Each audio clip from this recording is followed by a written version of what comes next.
Good evening, everyone. Welcome to Porte ISD, and thank you for being here. It is now 6:34 p.m. Tuesday, December 10th, 2024, and I hereby call this meeting to order.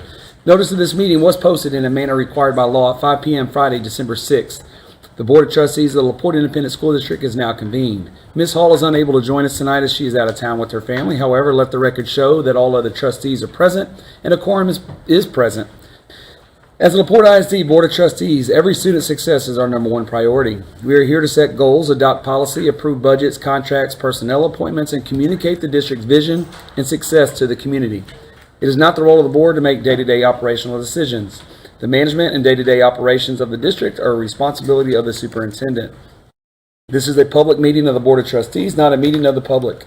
School board meetings are open to all who wish to attend and hear the matters discussed. However, audience participation is limited to the stakeholder presentation portion of that meeting. The board members may not respond to those comments made in the public comment section.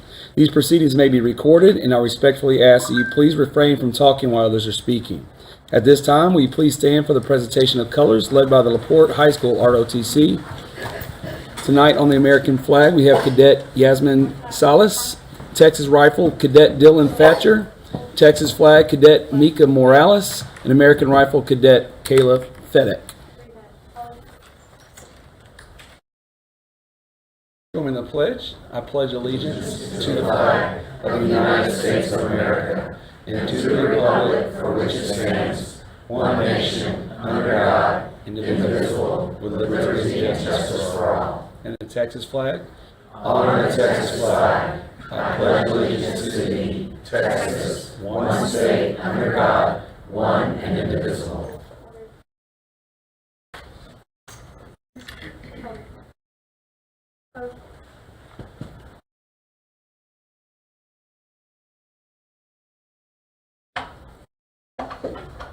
Ready?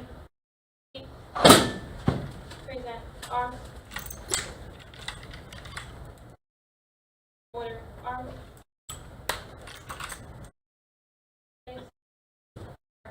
Mark.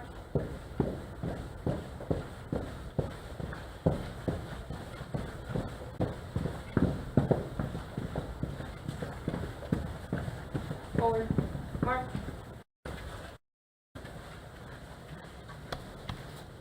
If you'll please bow your head for tonight's invocation. Dear Heavenly Father, we come to you today with hearts full of gratitude as we gather here tonight. Grant us the wisdom to seek what is best for each child, understanding to listen to all voices, and the courage to act with integrity. Help us remember that our work is not just about policies and budgets, but about nurturing the potential of every student who walks through our doors. May we be filled with compassion for those we serve, and may we strive for unity and cooperation in all that we do. Bless our time together that it may be productive and guided by your will. We ask this in your holy name. Amen. You may be seated. Board, we're going to move to item 7, board recognitions, and tonight's recognitions will be presented as always by Director of Communications, Mr. Holland.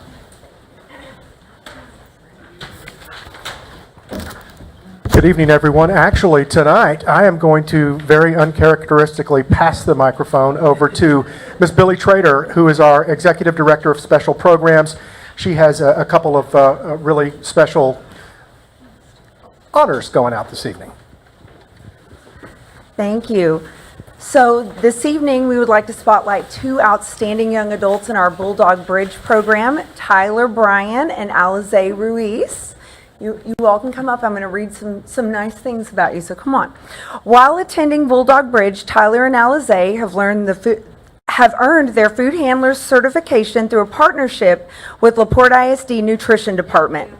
Under the guidance of LaPorte Junior High School cafeteria staff, they put their industry-based certifications to use.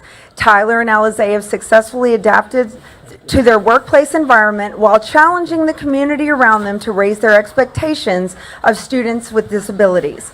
With hands-on experience and certification, they are now able to achieve the goal we have for all LaPorte ISD students, to become part of the inclusive community they live in. We are incredibly proud of these young adults.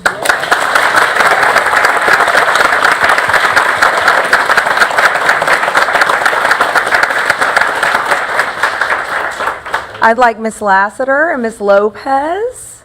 Come on.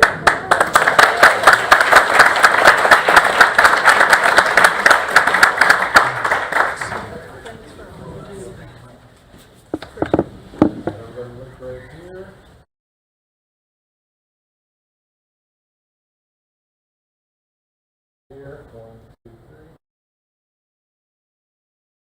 great. Hold on. Did you get your picture? Yeah. Okay. Thank you, guys.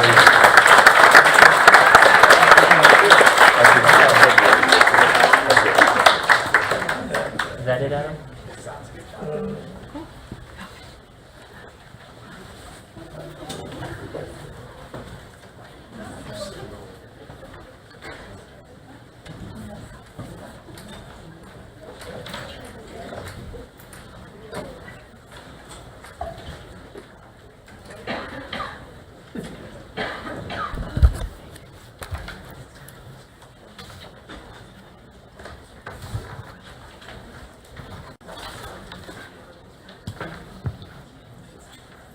Congratulations again.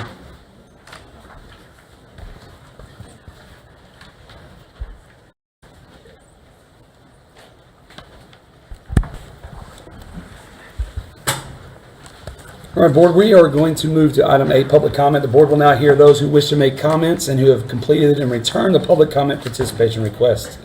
This section will be conducted in accordance with the Texas Open Meetings Act and board policy.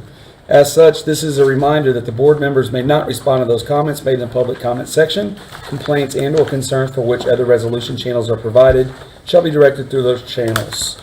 Mr. Martin, do we have any registered speakers? Mr. President, we do not this evening have any. All right. Please note for the record, we do not have registered speakers, so we will move on to our administrative reports. Dr. Jackson, would you like to start? Good evening, board members, Mr. President. As we are fast approaching the winter holidays, I want to provide you with a summary of the many great things happening in our school district. First, please join me in congratulating once again every football player and every coach, and they will have their opportunity for us to recognize them next month.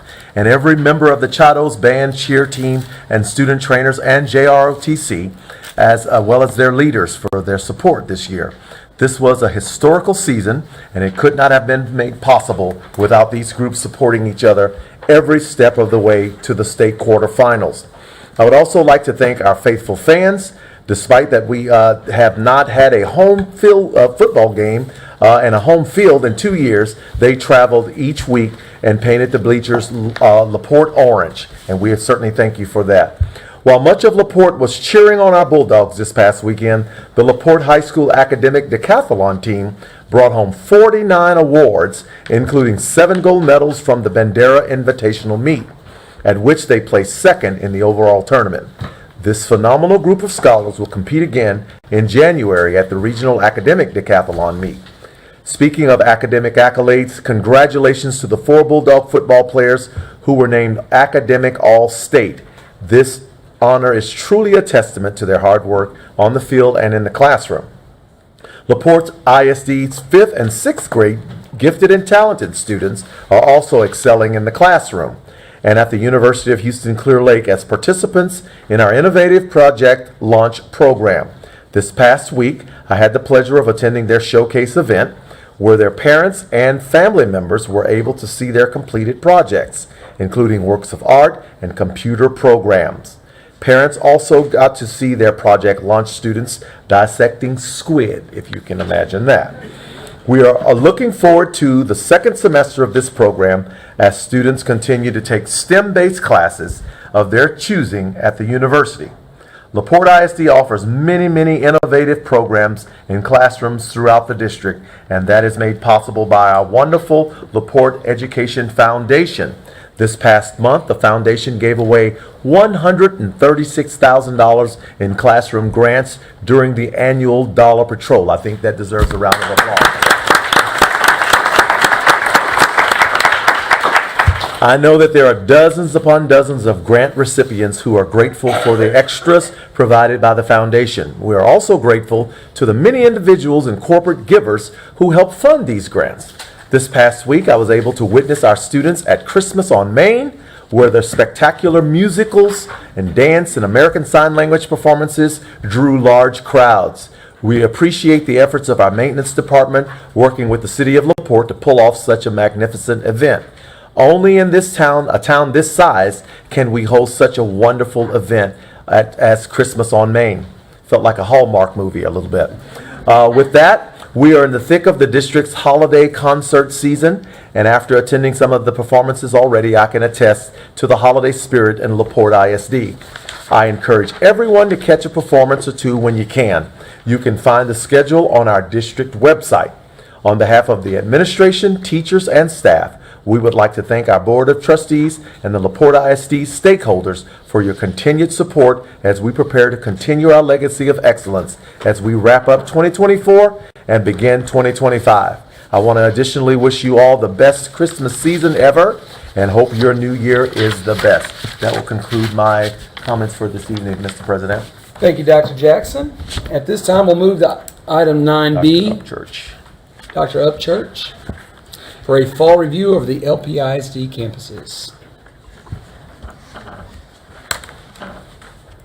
Good evening, Dr. Jackson, President Hanks, and board members. I want to just take a few minutes to share some exciting things that are happening on our campuses this semester. Academically, our 5th grade students at Bayshore and Jenny Reed are growing in their confidence as mathematicians, while Rizzuto and Lomax students are focused on writing.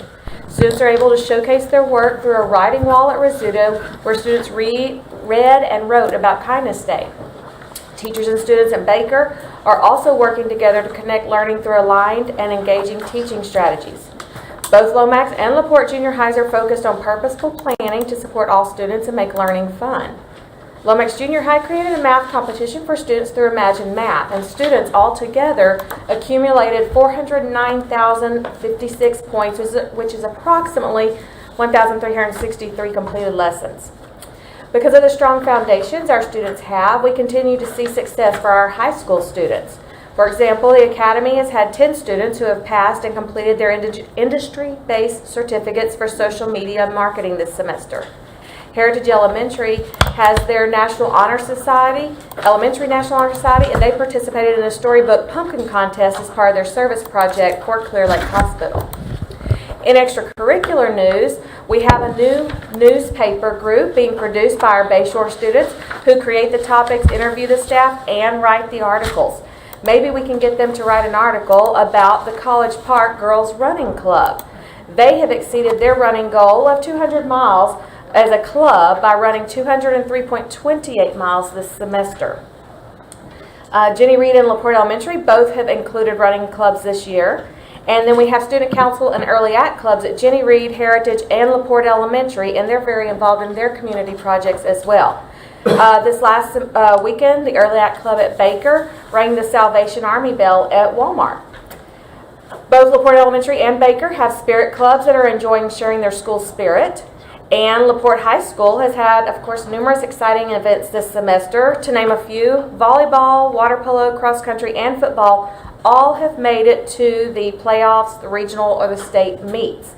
In fact, this is the second year that all fall sports have made it to the postseason. Band also continues to shine as they receive straight one sweepstakes and were a finalist at their regional competition. Overall, our student attendance is on the rise, and our campuses are enjoying the friendly competitiveness in the Campus Attendance Challenge that our Human Resources Department is coordinating. There is some friendly competition going on there. They compare that weekly. I hear about it.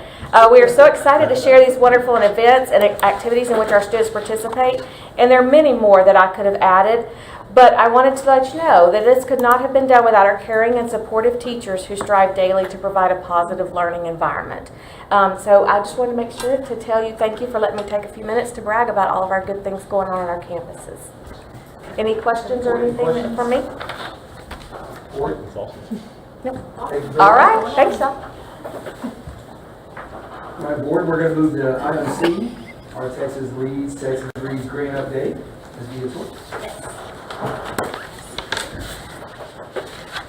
Good evening, board, Dr. Jackson, President Hanks.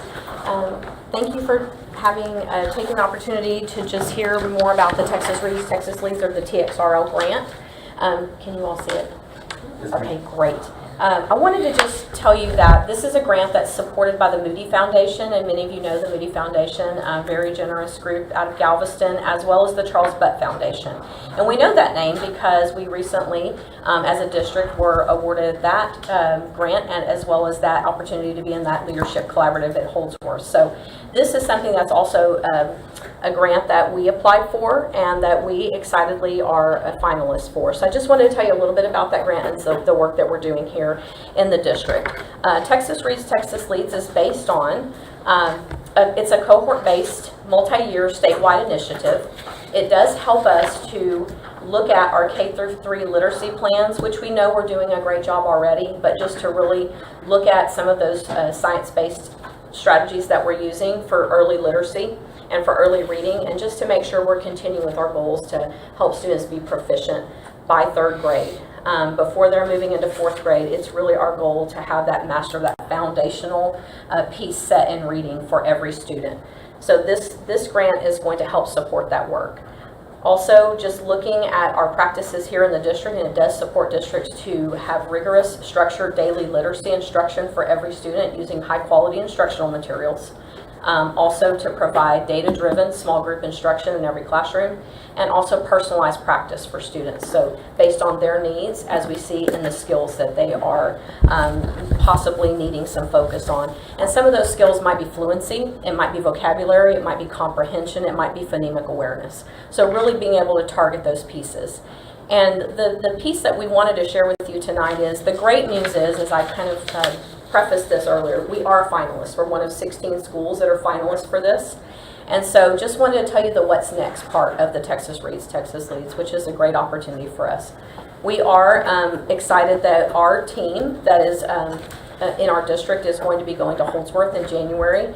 Not only are we going to be participating in this with 16 other school or 15 other school districts, but we're going to be learning with them, as well as giving our presentation about our framework for literacy in K through 3.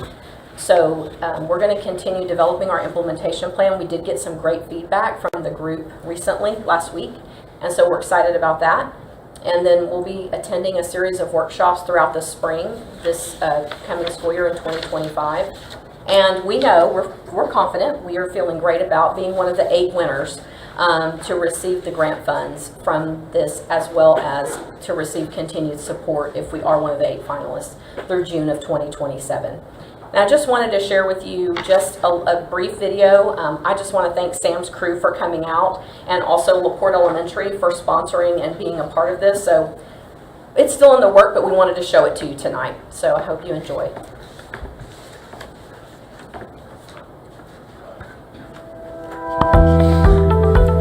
At LaPorte ISD, we are working to revolutionize our approach to early literacy instruction to ensure every student builds a strong foundation in reading.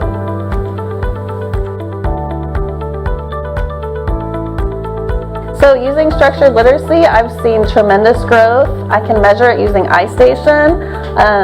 Right after their assessment, immediately I can see if they've reached their goal, if they surpassed their goal. I have about 90% of my students have surpassed their goal. I've even had about 2 or 3 reach their end of the year projected goal. So I'm really excited for this growth. And any skills that we need help with, I can just at a click of a button go on iStation, look up that skill, and then it's at my fingertips right here. It takes the guessing work out of what to do at your centers. I know exactly what skill they need to use to help make them successful, and I'm really excited to further this structured literacy and science of reading journey. We're seeing incredible growth in our students' reading abilities. By moving away from the guided reading approach and continuing our journey to align with and leveraging iStation resources, we are setting our learners on a path of success. As a former reading teacher, I believe this approach will provide support to our students and grow their reading skills and confidence. We've been so excited just to see the growth and the excitement just in the short amount of time that we've been a part of this grant process. Our teachers have been empowered, they've been inspired, they've used what we've learned back in their classrooms, and we've seen the growth. We've seen put in action how powerful it is.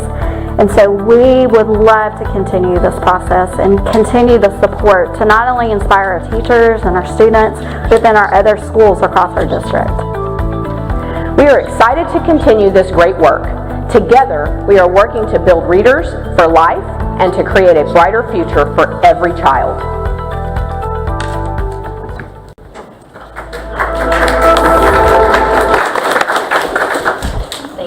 much for having the opportunity, and I just want to again thank LaPorte Elementary and Sam's crew for putting that together for us. Do you have any questions? Any questions? I got a question, but I don't want to get hit in the head. There's no malice behind this, but like, so it's kind of been fresh in my mind. We had, I think I love that we're applying for grants, and that's amazing. Yes, sir. And maybe this is a question for the bond coming up in a second, but if you look in that video, there's 2 different libraries. We took a picture of CME as a board at the high school library. Every library you go into in Porte ISD has empty shelves, and then the ones that have books on them are half empty.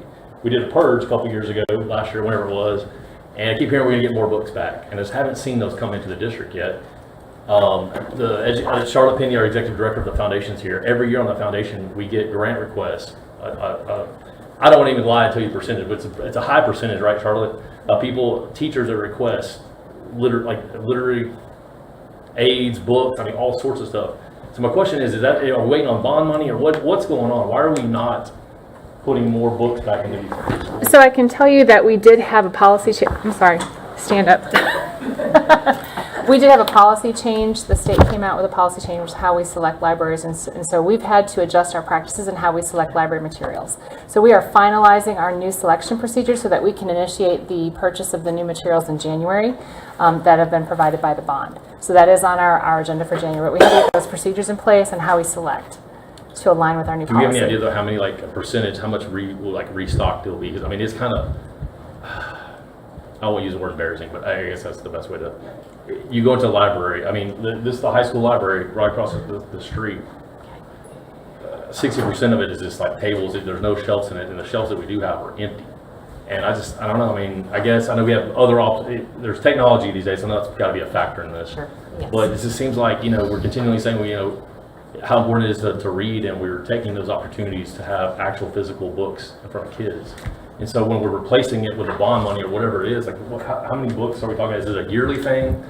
And how many books are we talking about? A couple hundred? What's the cycle going to look like? So the cycle, I mean, annually we have the cycle of purging books and assessing our libraries and adding to the collections, and the bond money is going to help us really infuse that. But something else that we want to remember is that in this digital age, our students are accessing books not just through books, but also through digital pieces. So while the shelves are empty, we realize that there are some opportunities for us to restock. There are also students with books in hands on their devices too. But certainly it is something that we are excited to be able to purchase using the monies from bond to restock our shelves. And I can get you a better answer in terms of how much the allocation will allow us to purchase at each campus. As we work through that. I guess right when now. you hear the bond, I mean, that to me is like, is that a one-time, a stopgap, or is this going to be something we have an annual budget for? Yeah, it's like a replacement cycle that we would do with the way we do the Awesome. Okay. And I think the real question I have was, when is it going to happen? But you said January? Yes, sir. Okay. Thank you. Perfect. Thank you so much. So I have a question. What is the grant amount? What does it look like? What are we kind of anticipating? Yeah, absolutely. Let me When we're right here. So yeah, I know that we will, when we go to Holdsworth, that it's our understanding that quickly soon after that, right, Julie, that we're going to hear who Yes. the 8 finalists. Even if we aren't one of the 8 finalists, as a 16 finalists, we still get continued support. But the 8 finalists, they will split $250,000 of grant money that's distributed between 25 and 26, which is wonderful. That will help in-service teachers. It will help with supplies and things like that, consulting, in-person meetings, professional developments, workshops, and things like that. So that would be something that would start in June of next school year, if in fact we are one of the final 25 in the summer. Because I see that it Correct. says it goes through June of 27. So is it a one-time grant, or do they fund it multiple times? It's a one-time grant if you're one of the 8 selected, and Right. it's from June of 25 to June of 27. Okay, so one time covers that. That's year. right. Got it. That's exactly Yeah. That's what I think. Thank you. And the intention of the grant is to help us over a course of a 3-year period with resources and support to help move the implementation efforts from the balanced literacy model to the science of teaching reading model. Yes, that's right. Okay, thank you so much. Thank you. You're welcome. All right, board, we'll move on to item D, the staff health insurance survey update. Dr. Bromley?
Yeah, she's going to fill that. All right. Good evening, Board of Trustees, Dr. Jackson. Tonight, we're going to review the insurance survey results and what our next steps are. So the Porte ISD conducted our insurance survey to gather feedback from all of our employees in preparation for our planning meetings with our insurance consultant that begin in January. We sent the survey out to all employees on December 2nd, December 4th, and then we also sent it through Parent Square on December 4th. They had a due date of December 6th, so this was all last week. So out of our around roughly 1,150 employees, 349 employees completed the survey, so that's about 30%. Out of that 1,100, whatever it was, are all of those people the ones taking it? Is that what? No, we send it to every employee because this is not health insurance. This is all the other insurances that are available to them. So right now we'll walk through any of the questions and answers that we received with the survey, and also the survey was anonymous so that they could be as truthful as possible. So the first question we had was, are you satisfied with your experience with Delta Dental Insurance? So they had 5 different options: very satisfied, satisfied, unsatisfied, very unsatisfied, or I do not take the district's dental insurance. So as you can see on the chart here, this is how it laid out. So 209 employees were satisfied or very satisfied, where 35 were unsatisfied or very unsatisfied. Our next question was the same as, are you satisfied with your experience with our America's VSP? This is our vision insurance. So out of that, 217 employees were satisfied or very satisfied, 11 were unsatisfied or very unsatisfied, and we had 121 who responded who did not take our vision. Our third question was, are you interested in emergency medical transportation insurance? Example of your ambulance insurance. 99 said yes, and 250 said no. So again, you can see the percentage graph there. Our fourth question was, do you feel the district provided helpful information to make insurance decisions during our open enrollment period? So overwhelmingly, it was very positive. Yes, 307 said they received the help they needed to make the insurance decisions they during our open enrollment, and 42 employees did not. So some of the things that happened during open enrollment to provide the benefit and the help to our employees is, we send out postcards, we email, we send them their benefits packet. We are available 24/7 through our insurance consultant. Our payroll and benefits department is also available during business hours and after for emails. We do 5 days on site where they can, it's one-on-one by themselves with our a consultant to help them make decisions and help them actually do the enrollment. So our fifth question was, and this is an open-ended question that they were able to write in whatever they needed. So the question was, so, and I love it. I got 3 dogs. I understand that. So what type of insurance options would you like the district to provide next year? So these are, you see pet insurance, auto insurance, ambulance insurance, long-term care insurance, which would be like for assisted living or for nursing homes, legal help, and then also wellness incentives. So that was a big thing that kind of came through.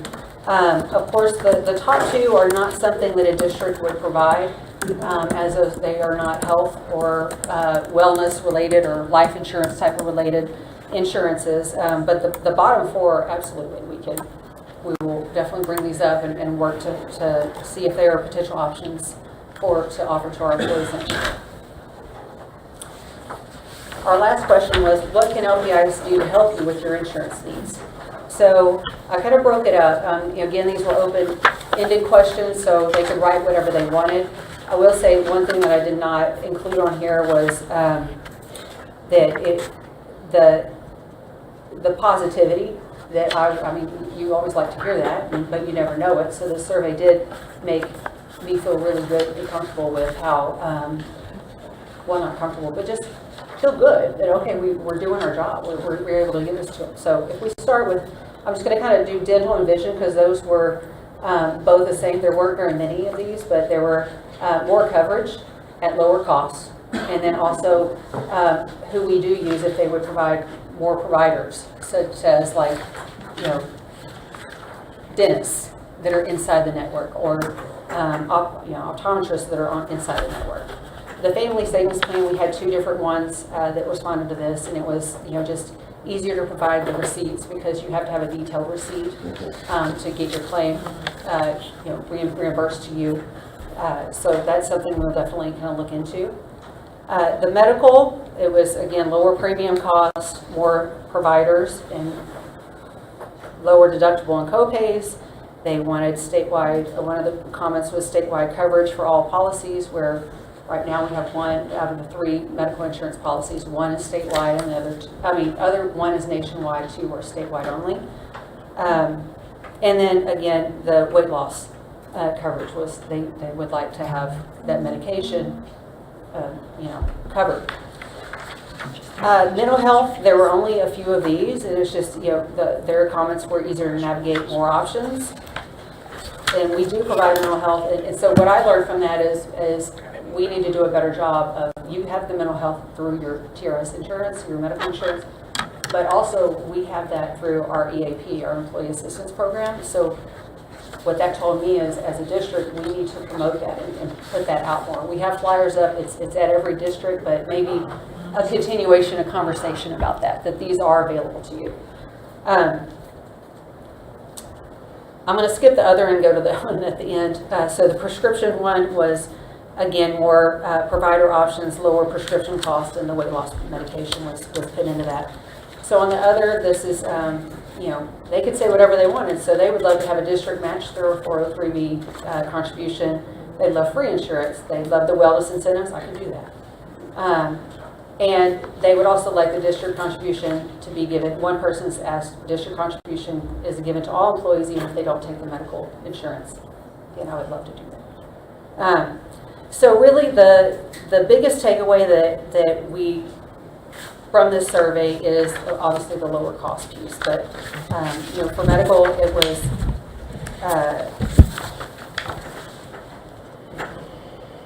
the cost, as we've discussed. I'm sorry. I got a question. When they're saying provider, are they meaning the actual dental provider? Or are they meaning they want more insurance provider options? So for the medical, it was more insurance providers, and also doctors that are in network. And then for vision and dental, it would be more dentists or more eye doctors that are inside the network that we are with. Okay. Yes, thank you. Which makes sense, because if you, like, say the majority of our people have to go on a lunch break, or they take time in the day to go, if they don't have a lot of providers in the area to get to, right. It's why go? Why take the insurance? Why do this thing? So as we discussed in our workshop, the medical insurance, the cost of that is dependent on the claims. And within Region 4, we are with Region 4, we're with TRS, and we are within Region 4. So again, the claims are spread out. So that's where the cost comes in. And that's also same thing with vision and dental, because they look at your claims. They look at your past claims for our group, and then also what our demographics are for our employees, and that plays a part in the cost. And also coverage plays a cost. When you say demographics, do you mean age though? Yes, age we have. And the issues that we bring, medical issues that we bring? Well, we don't give them medical issues, we give them past claims. Okay. So any claims that have happened. And then every year we provide a census, is what it's called, that goes to, that our insurance consultants use, and it pretty much lays out, all the information about our employee, what their age is, what date of birth, male, female, where they live, that type of thing. So they use that and then go through their system to figure out what kind of cost. Also, coverage is big. So obviously, if you have less coverage, it's going to be lower. If you have more coverage, you offer more coverage, it's going to increase the cost of that. Any other questions before we move forward? So speaking of costs, as I said, the biggest takeaway is the lower cost. So hopefully y'all can see this, but it is in front of you also. So what we did was go through and compared all, we took us, looked at every district in Region 4 and looked at what their benefits are through their district website, pulled up their benefits packets, and to see, okay, well, what are they paying for all the different things? And then where do we fall out as the lowest? Lowest is the orange, average within the, and LaPorte is the green here. And then the red, I didn't know if it's red up here, but the red is the highest. So as you can go through, we did it where, you know, for our dental, we're looking here, so we offer the 2 plans, the DHMO and the TPO, and then also the 4 different types of options that they can do, employee only, so forth and so on. Where do we stand? So obviously, and this is only looking at pricing. This is not looking at the coverage that they get for this pricing. So, because that's a whole nother conversation. So, but we just want to kind of see where are we related to our neighbors here in Region 4.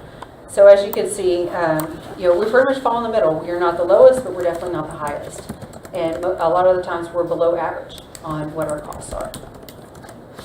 Same thing, we did it for vision.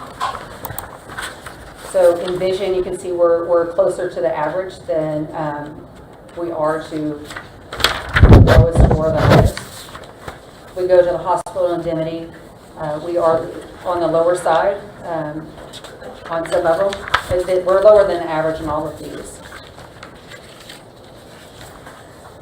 And our accident insurance, same. We are not the highest, but we are right around the average on all of these, or maybe a little bit lower.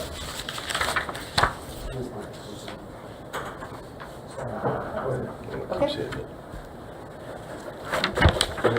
Okay. So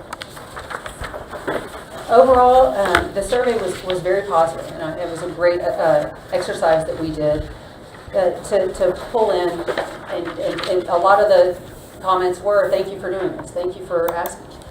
So it was a great, like I said, an exercise. So it was very positive. You know, the biggest concern obviously was lowering of the cost. So it looks like they seem to be happy with the majority seems to be happy with what we are offering.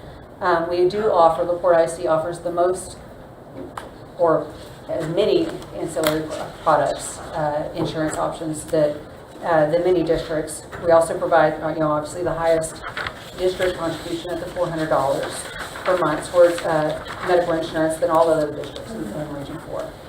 So what we are going to do, our next steps are, we're going to use this information when we meet with our health insurance consultant in January. We're going to get the claims information so that they can start creating a pricing structure, coverage, and for different options of the different coverages. And we'll start discussing what those options are. So we're going to use what we learned here and move it forward in the spring, so we will be ready for the open enrollment when it comes in July. Are there any questions I can answer for you? Have we ever, it's hard to do a survey, but have we ever pulled data on of the people that have our district insurance, why they are on TRS insurance? Why do they choose? I think some of them, what I've been told in the past, maybe because they have to get two spouses both work in the district, there's no other option for them. And then conversely, if you don't have this insurance, why are you choosing not to do it? And to me, there's a lot of data that can be gleaned from that, and they can tell you, well, because my spouse works at XYZ company and it's so much better or so much cheaper, and they give you a whole list of reasons why it's better. I believe. And then, so again, I appreciate you guys doing the survey because I think there's a lot of value in this for sure, but like just on the dental, for example, you had 217 of 1,150 people that we sent that poll to, so they were highly or satisfied. That's 19%, right? So that's still such a small, like, to say like everybody's satisfied with, well, what we that's can, a tiny number. it's a tiny number when you look at the dental. Correct. I just saw that first page, that 217. Well, the whole survey, only 30% of these Yeah, staff. only 30%. Well, no, yeah, but when you break it down on a micro level, just on the dental, again, you go through one by one, but on the dental one, the very first one, that's 19% of the people that say that they're satisfied with it. 19% of your staff.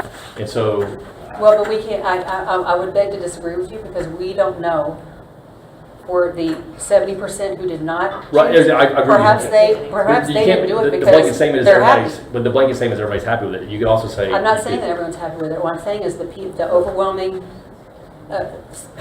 feeling from this survey and what we got and the comments that we got was very positive. From these 30% of our employees, I can't speak for the 70%. Is what you're asking, absolutely, we can do that. We can absolutely do a survey to ask, why are you taking this insurance? Why are you taking this What medical would the question be insurance? again? Well, I'm just saying, just take dental though. Like, so 100 of the people are applied to dental. You got 105 that say they don't take it. Sure. You have 29 that are unsatisfied, 6 that are very unsatisfied. Of that list, only 217 of them said that or 209, excuse me. It's actually lower. It's like 18%. So, to me, that says you got 18 that is great. But you got more that probably that are disinclined to. I'm not gonna, if I'm upset with something, I'm not even gonna bother replying to this because you're almost kind of you're defeated. What's the point? We've had this. Our district has never bid out our carrier, right? We learned that at the meeting a couple weeks ago that we've never not the carrier but the consultant, the people that we use, we've never gone out and got additional information. So we don't really know. I guess you don't know what you don't know. There's other benefits. Talking about hospital indemnity. Actually, even on the pet insurance, well, the lady that came from the other company said that they actually provide an option that we'd have to choose to carry is pet insurance. There's a lot of different things that, we have some great things in place, but there's a lot of things that we are not currently offering that I guess my contention is that we're not going out bidding and asking people to kind of come and give us alternative options. And so I think there's probably some people in our district, I'm not going to speak for everybody, but they don't reply to this and they're saying, well, kind of what's the point? We're kind of stuck with TRS and. But how do we get an answer if they don't take advantage of the survey? Well, you did it in less than a week, so that's one problem. Maybe we can continue that a little longer. We chose not to do it over the Thanksgiving break because we've done that before and we don't get any results. No, again, So we wanted to do it when we got but back from the Thanksgiving break. And I personally sent it out several times, just, trying to drum up the support of it and, talking to folks, please ask your people to, so I don't know what else we can do to really get people to take it, to take the survey so we can know what they're thinking. That part alone is very frustrating. You think about everybody in the room is trying to figure out how to do something to make your life better, and 30% of viewers, 30% of the staff responds, which is, not 100% of the staff takes the insurance, ancillary or medical, but that is very frustrating. But Mason, and I'll say this, and I agree with you. Dr. Bromley and others with a doctoral degree, every last one of us in our dissertation had to send out surveys. And I'm telling you, 30% is very good. Anybody that that's like you can say, it's not good. I'm not saying it's good. But if only 19% of that 30% are saying that it's they're sad, that's what I'm trying to point. So it could be 100%, but you have 30% of that 30% on this one issue in particular. 19% of them are saying they have it. That means that of that, there's still 1% that are saying I either don't take it or I don't like it. So you're saying 209 people out of 349 is 18%? No, of the total, of the 1150. He's saying of 1150. Out of all of them. Which I can see what But you can't sit there and say that those other 800 people would be on one side or the fence or the other. Right, So I all agree we've got with that is, wholeheartedly. You can't, because to your point, you can't say that they're all satisfied with it. no, even And if I'm they not- did 50-50. That's not what I said. But I feel like your that's where we're 18 leading is this, is incorrect, though. everything is great, we're gonna 18 is continue with the incorrect. same plan that we've always had. That's kind of why I feel this is leading. Maybe I'm off base with that, but I feel like everything we've done to this point has been we're totally happy with our insurance. It's just, there's Well, gotta be something if that's better. the impression that you got from our presentation is that we're totally happy, then that's a misguided that's not what was said. What I'm saying is I was surprised that it was as positive as it was. We only got 30%. I don't know. When he told me that was a good, I was like, 30%. I was No, okay. but Ms. Vidal, it's not based on this alone. It's based on, we've had several behind the scene meetings. We had a public meeting a couple weeks ago, and we had a lady come and pull off information off the website, and it's to me that was very telling, the apples to apples comparison of the things that they offer compared to what we have. I'm not saying we don't have anything. It's just there are some other options that I would like us to look into. And so I'm glad that our staff is happy with what we So have. I will ask this board and you, Jeff, you tell me what the board's wishes are. What are those options that you want us to dig further? Because that's what we've been trying to do. Every time the board gives me direction, we try to go back and work on those. So tell me what it is that you want us to look at specifically. And in fairness to the survey too, I mean, you can only do with what you have. I mean, 30% respond, we have to look at 30%, I guess. But you also don't know what you don't have. If you've only been to Kroger your whole life, when you go to HEB, you're like, wow, there's a whole new world out there. So you don't understand what you're missing or what you could have if you're never able to see it. So the surveys, the district can only look at what the survey provided, and the staff can only look at what the survey provided. And the survey was good. I'm not saying the survey wasn't good, but I'm just saying there's a whole world out there that we don't know, staff doesn't know, the board doesn't know, and so it's hard to answer, you know, how satisfied you are if you don't know what you're missing. May I respond to that? Sure. So, agreed. And what we're not doing is taking the survey and making every decision based on 339. And no decisions have been made. Well, right, but, To the board. you know, you're correct. Going to Kroger is going to HEB, two different things. You don't know what you don't know.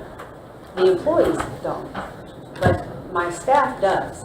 My staff, we go to meetings. We talk to other districts. We talk to different providers. We talk to our providers. So in that meeting, there were two options. There was the option of FFGA that we have been with, and I don't think because we've been with them for a long period of time that should be an injustice to and a complete negative. And then there's also Higginbotham. Great.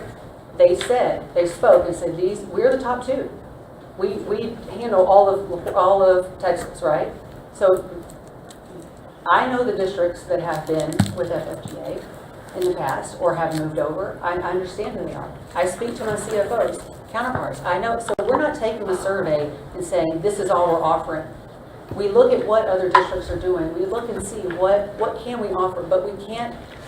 If an employee doesn't want to take the insurance, the employee doesn't have to take the insurance. Like it's. We have several. Right. But I will say one more time, and thank you for that, but I'll say one more time. I want to know what the board's wishes are. If you can give me a collective one wish or wishes, then we go back and have conversations about that with my staff. So I want to hear what the board's wishes are from what we presented to you tonight. Can I get let me get a clarification. Next steps, we're presenting information. We went out, this is the employee response. We can't shake the tree. We got 30%. We got to base some decisions off that 30%. And now we're going to look at it and take that information. And we still are talking to are we still talking to two companies in January? No, we're not. That's the problem. No, that's what I'm asking. That's what I'm asking. That's Dr. Jesse's question to you. But my question to you is, what are your wishes with that? Are you saying you want us to have both of them bring something back to us to see which one's going to be the heavier or the lighter or the cheaper? And I don't think going out for a competitive bid I don't think that's fair to either of those individuals. I agree with you on that. Well, and are they going to be able to, you correct me, are they going to be able to bid it out correctly? Because isn't there going to be some overlap where they're not going to both be able to? Well, I think what the two major differences is based on the presentation is one, there is a broker that goes out. What is the word that we're in? We're in the cooperative. So, and that cooperative goes out and they do it every 3 years, right? So you're locked in with these. But you're not. But you can still go outside because, like for our dental, we're not even in the co-op. Yeah. We stay with dental because they've always the district has in the past been happy with Delta Dental, so we stayed. And let me just explain too. As an employee, change is hard. As they get comfortable with what they know who their providers are, they know who their dentists are, they know who these people are. They feel comfortable with their insurance because insurance is hard for people who are in it, but it's hard for a person who's not. I mean, just think of yourself. You all of a sudden your insurance changes and you're getting new cards, you go through this whole thing. So people, that's no reason to change. I mean, to not look and see what else can we offer. Absolutely. If the two people want pet insurance, we'll bring pet insurance. We're not having wholesale changes. I want to be clear on that. Like we're still going to be a TRS. So we will be a TRS, but so they're going to still have this. Well, no, that's Blue Cross Blue Shield. I'm sorry. So it's not a whole, we're mainly talking about ancillary benefits, Right. right? Like, Well, but she's saying is it, like for the dental, where the district happy with, what was the name of it again? Delta Dental. Delta Dental. But I also think that no matter what, if there's a thousand different brokers out there, most of them have Delta Dental. So I think what the gist of it is, if there's a coverage that everybody loves, and Delta Dental is one of those coverages, well, on the vision and there may be 14 that are better than what we currently have. And I'm not saying FFGA or Higginbotham can't provide both of the same things, but I also think that you have to take into account that what have those individuals, what those two brokerages, one came in 3 days, said, hey, we can do this better, and the other one has had an opportunity to do it for however long. So, you just kind of have to see in a way, and you have to determine as a district, are you happy being in a co-op, and both the companies can get out of a co-op, or both companies can offer a co-op. So you just have to base on, what have they provided. All the FFGAs is part of that co-op, like Higginbotham is not, from my understanding of what that presentation was. Yeah, Higginbotham has their own co-ops, I think. But I don't think anybody was interested. I don't know that anybody even knew that they were in a co-op or whatever. So I think the idea is you just have to decide what companies you think is going to do, what brokerage you think is going to do best for you, and if you want to be in a co-op or if you don't want to be in a co-op, and move forward from there. That's just my thought process. Is there anything, Mr. President, and to the board, that you want us to go back and ask the staff? Because we have time to do that before we leave for the break. Well, They're not going to answer. I just see the main things that kept coming up are more provider options, more options, more options, more options, more provider options. So I don't know, whatever broker we decide to choose, we need to let that broker know that whatever vision plan or dental plan or prescription plan that we end out offering to our employees gives them more options, because that was mentioned 1, 2, 3, 4, 5, 6, 7 times. We can absolutely do that, but that will. So they obviously want more options. But whether it be doctor or whether it be insurance provider itself. There's probably a way to see how many dentists in LaPorte, Deer Park, Pasadena take I don't know the name. Delta Dental. And to see if it's 50 cents more, but half of the people provide after the dentist in our office in our areas take it, well, it's worth the 50 cents. And so we don't know that information. The insurance company may not know how to get it, or they may know. I don't know. But that would be something Deanne's right to. That just seems like a resounding theme from the amount of people that did. I will. I apologize for my ignorance here, but my wife handles all this part. But if you leave one to go to another, this agency has 10 providers, and then you go over here, and this agency has 10. So whoever you satisfy from moving from this 10 to this 10, you now alienated just as many on this side. Now they're just up. All you're doing is robbing Peter to pay Paul. You're moving one half. You're satisfying one and alienating the other, and vice versa, right? Unless everybody's costs go down. Right. My counter to that is, like, if every person in this room, I'm gonna make a wager that when they go out and they have electric bills, they have different things that they have to go out from time to time. They're not going to say, it's not, when my grandparents were around, they had Reliant or CenterPoint or HLP. They never changed it, right? In this day and age, you've got to go shop your electricity rates every X amount of years.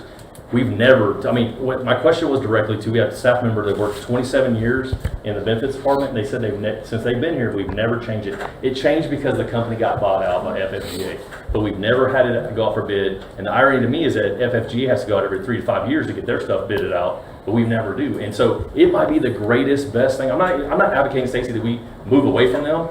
My wish is that we at least, we don't know what we don't know. We don't know, like, that was eye-opening presentation to me from Higginbotham, because it seemed like, based on that brief information we got from them, that they offered a different subset of benefits.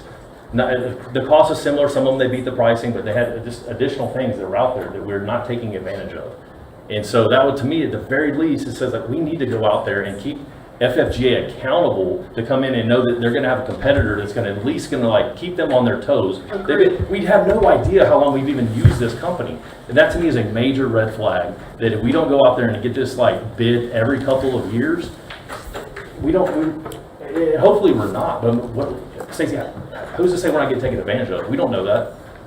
I will say too, and everything you're saying, I completely, I get it. I understand what you're saying.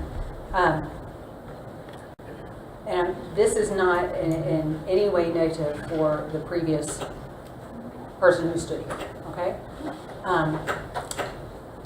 I've been here for 2 years. So yes, for the 2 years we have been with FFGA, yes. They bring, here's these options. What do you want to look at? Those conversations are happening, okay? But with them.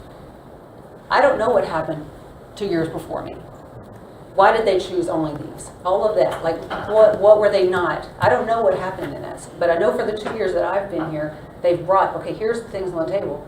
Me coming in the first year, I'm like, I'm not changing anything because You're new. You don't know. You don't know what you don't know. You don't change something that has been working. Because quite honestly, there's bigger fish to fry at that point in time. But those conversations are happening. So I'm just going to leave it at that. Any wishes for me, board at this point? Start down here, Russell. Would you You're like to in see? this- you're in I mean, I'm in it. I'm in it all over in Deer Park, and I mean, I wish I understood it more, and I don't understand it. And I'm not sure if you're just talking about pure medical, if we're stuck with TRS, and we're talking about the dental, the think they're talking about vision, and all. ancillary. Is that all we're talking about? Is the dental, the vision? Disability. I'm on my wife's part of that. I just had medical through my TRS. I'm on all that, so. So you would be one of these? I'd be one of the ones that's people. not on that part of it all because I'm on hers. And I think, and I appreciate you saying that, Mr. Shafi. I think the lack of participation in that survey, or not everybody, but I think people that didn't find themselves impacted by it decided not to bother with it one way or the other. Well, is there a reason maybe that you're not on? Well, the only reason I'm on insurance here is because her job required her to pay $300 extra per paycheck 2 times a month for me to be on her policy if I can get insurance. So I had to come back to this. And is it the best? No. But it's all I got. Yeah, It's when I retire in couple of years, it's what I got to live with. Yeah, I think each of us have our own circumstances with that. So let's take action and make a recommendation Just make a recommendation to me. Yeah. that we So let me give you like last thing I'll say about this. So this is fresh on my mind, but we had a baby a year and a half ago, and I know in this industry of education, we have a lot of maternity leave, things like that. So just based, don't quote me on the exact numbers, but I was kind of at awe for the exact same cost of what we currently pay for this particular package. They're paying out like $200 a day, and this other one was paying $500. So that extra $300 a day, it's a hospital stay for somebody who's in the NICU or any of that makes a world of a difference for the exact same cost. And so you say a survey, well, they don't really know about it because they, we're kind of stuck with this round, it's been okay. They don't necessarily maybe even know, like, man, like for that same cost you're paying right now, you could have had an extra $1,500. My second child was in the NICU for 2 weeks. That would have been a huge benefit for us. And so that's why I'm so passionate about this. Like, there are better options that we're not, I'm not saying that what we have is terrible. I mean, we're stuck with what we got. I'm not saying it's great either. But there are other things, and I wish we would look at them on a regular basis. My wish is like maybe every 3 to 5 years, we actually go out to bid. And you're saying we can't do it now, okay, but like, there's no reason why in the future we have to be stuck in the same mold. And that's duly noted. And there's no contract with either brokerages or consulting firms, right? I mean, if they decided to move and it was god awful and everyone hated it, then the next year you just go back to the next one, right? I mean, there's no contract. That's the question. But that's a world of difference. So if you got a bunch of teachers that are having babies, right? Like that is a benefit to them. That's not going to cost this district. Right? Well, if you have a lot of teachers that are having babies and their husband's got better insurance, they're going to be on that husband's insurance and stuff. I mean, my kids are on my wife's insurance. She's got better insurance than I do. But I'm just saying, like, that is a benefit that's not costing. It's not going to cost us anything. And it's at this current rate, it's basically about, and if I'm correct, maybe it's pennies different, but it's basically the same of what our current plan has, but that benefit is additional to what we have.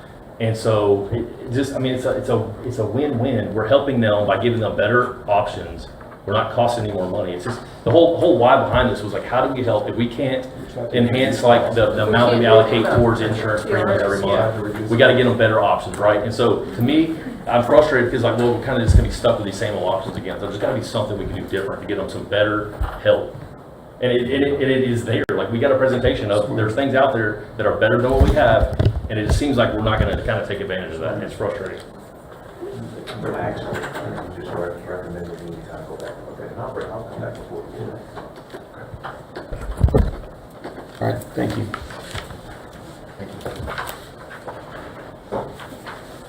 We are going to move back, Dr. Bromley. We're going to go back, if we may, and have our speaker. We are taking this issue out of order, but I do want to remind those who wish to make comment that the board members may not respond to those comments made in public comment section.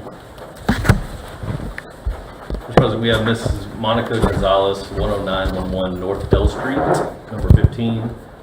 She is speaking on Heritage Elementary Bilingual Program. Okay, ma'am.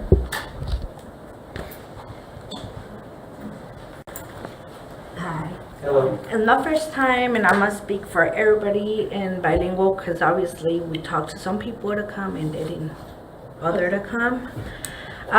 My concern was, my question was, this is my first time coming here, so was there any kind of speaking about this in the past that maybe I had missed? Because I got the surprise by a text saying that open house for Rizzuto because Heritage Bilingual was gonna move to Rizzuto. It kind of freaked me out because my kids, I have a 13-year-old, a 12-year-old that went to that school, and I have my 9-year-old that goes there, and I had a future student that was gonna end up going to that school. My concern was that since he has ADHD, to adapt to a new school, because I had to leave him in 2nd grade last year, and that was hard for him to do. It was hard because until now he cannot get new friends because his friends that he had before went into another grade and he stayed behind. So this thing is, I know they're gonna move together, but my point is like I said, my first time. I have a lot of, like, Miss Barker. I love them to death because they're the ones that also helped me with my son to get where he is now on his educational reading, because he's not in his grade level. I had a fight because he ended up having ADHD. I found out like two years about that, and also he has dyslexia, where every year we did the development that they had to do, and they never found anything until Miss Hyde got into school. He fought, she helped me out, and he's in a lot of special where they pull him out, they help him during the test and everything. And I know a lot of parents are concerned because they know the school and maybe it's closer to their home. They don't have to ride. I know a bunch of people, I mean, we have transportation, but a bunch of people don't want to get like my personal, I don't work. I stay at home. I pick up my kids, all my kids. So right now, like I have one in College Park, I have one here in Heritage, and I have 2 in Lomax, so I have to be going school to school, pick them up. I know my other one won't go to bilingual, he'll go straight to ESL. So they're telling me that he had to go to Lomax, but like I said, my 8th grader is going to go to high school, so it's going to be 4 schools that I have to pick up. I don't know if I'm making sense right now. I guess it's because we're so close to the school, we're so close to the teachers, and also like for our 4th graders that are going to move, saying if it's going to be already a fact, they're going to Rizzuto. They're going to a new school in 5th grade, and then the next year they're going to go to 6th grade, and then the next year they're going to go to 7th grade. You see what I'm doing? Like, I don't know if that's going to even affect them also, because it's going to be new, well, maybe not new teachers, but new schools, 3 years or 2 years from now, whatever. Also, I don't know if, like I said, if y'all talked about it, and I don't know if y'all, my thinking was better if y'all would have made a survey where the bilingual parents would, you know, like, you know, what do y'all think about us moving the bilingual classes to Restudo? I think that would have been a great idea, but I mean, like I said, it's my first time here, and maybe I came late to speak up. Maybe this is not gonna work, but I mean, it was my thinking.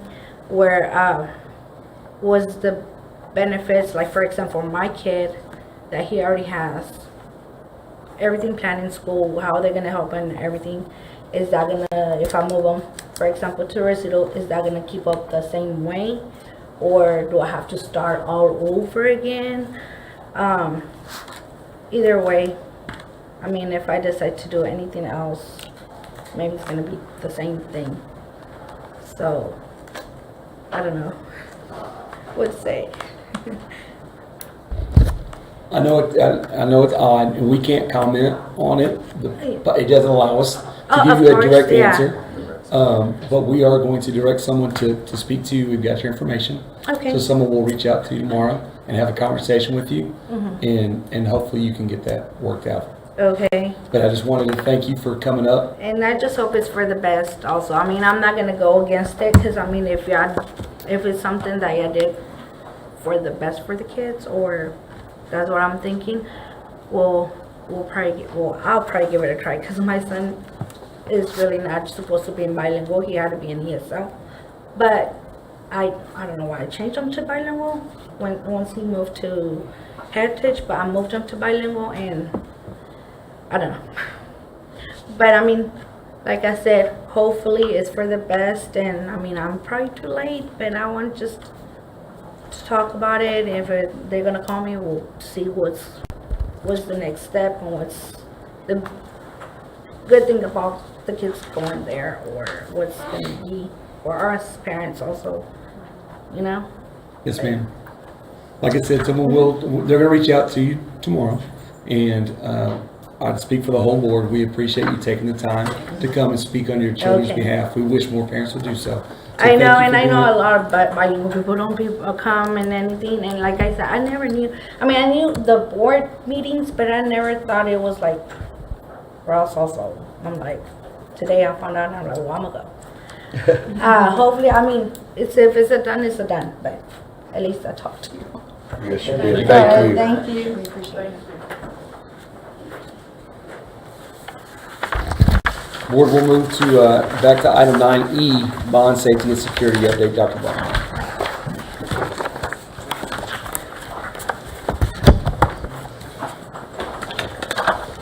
Greetings and good evening. Happy December. We made it, right? Getting there.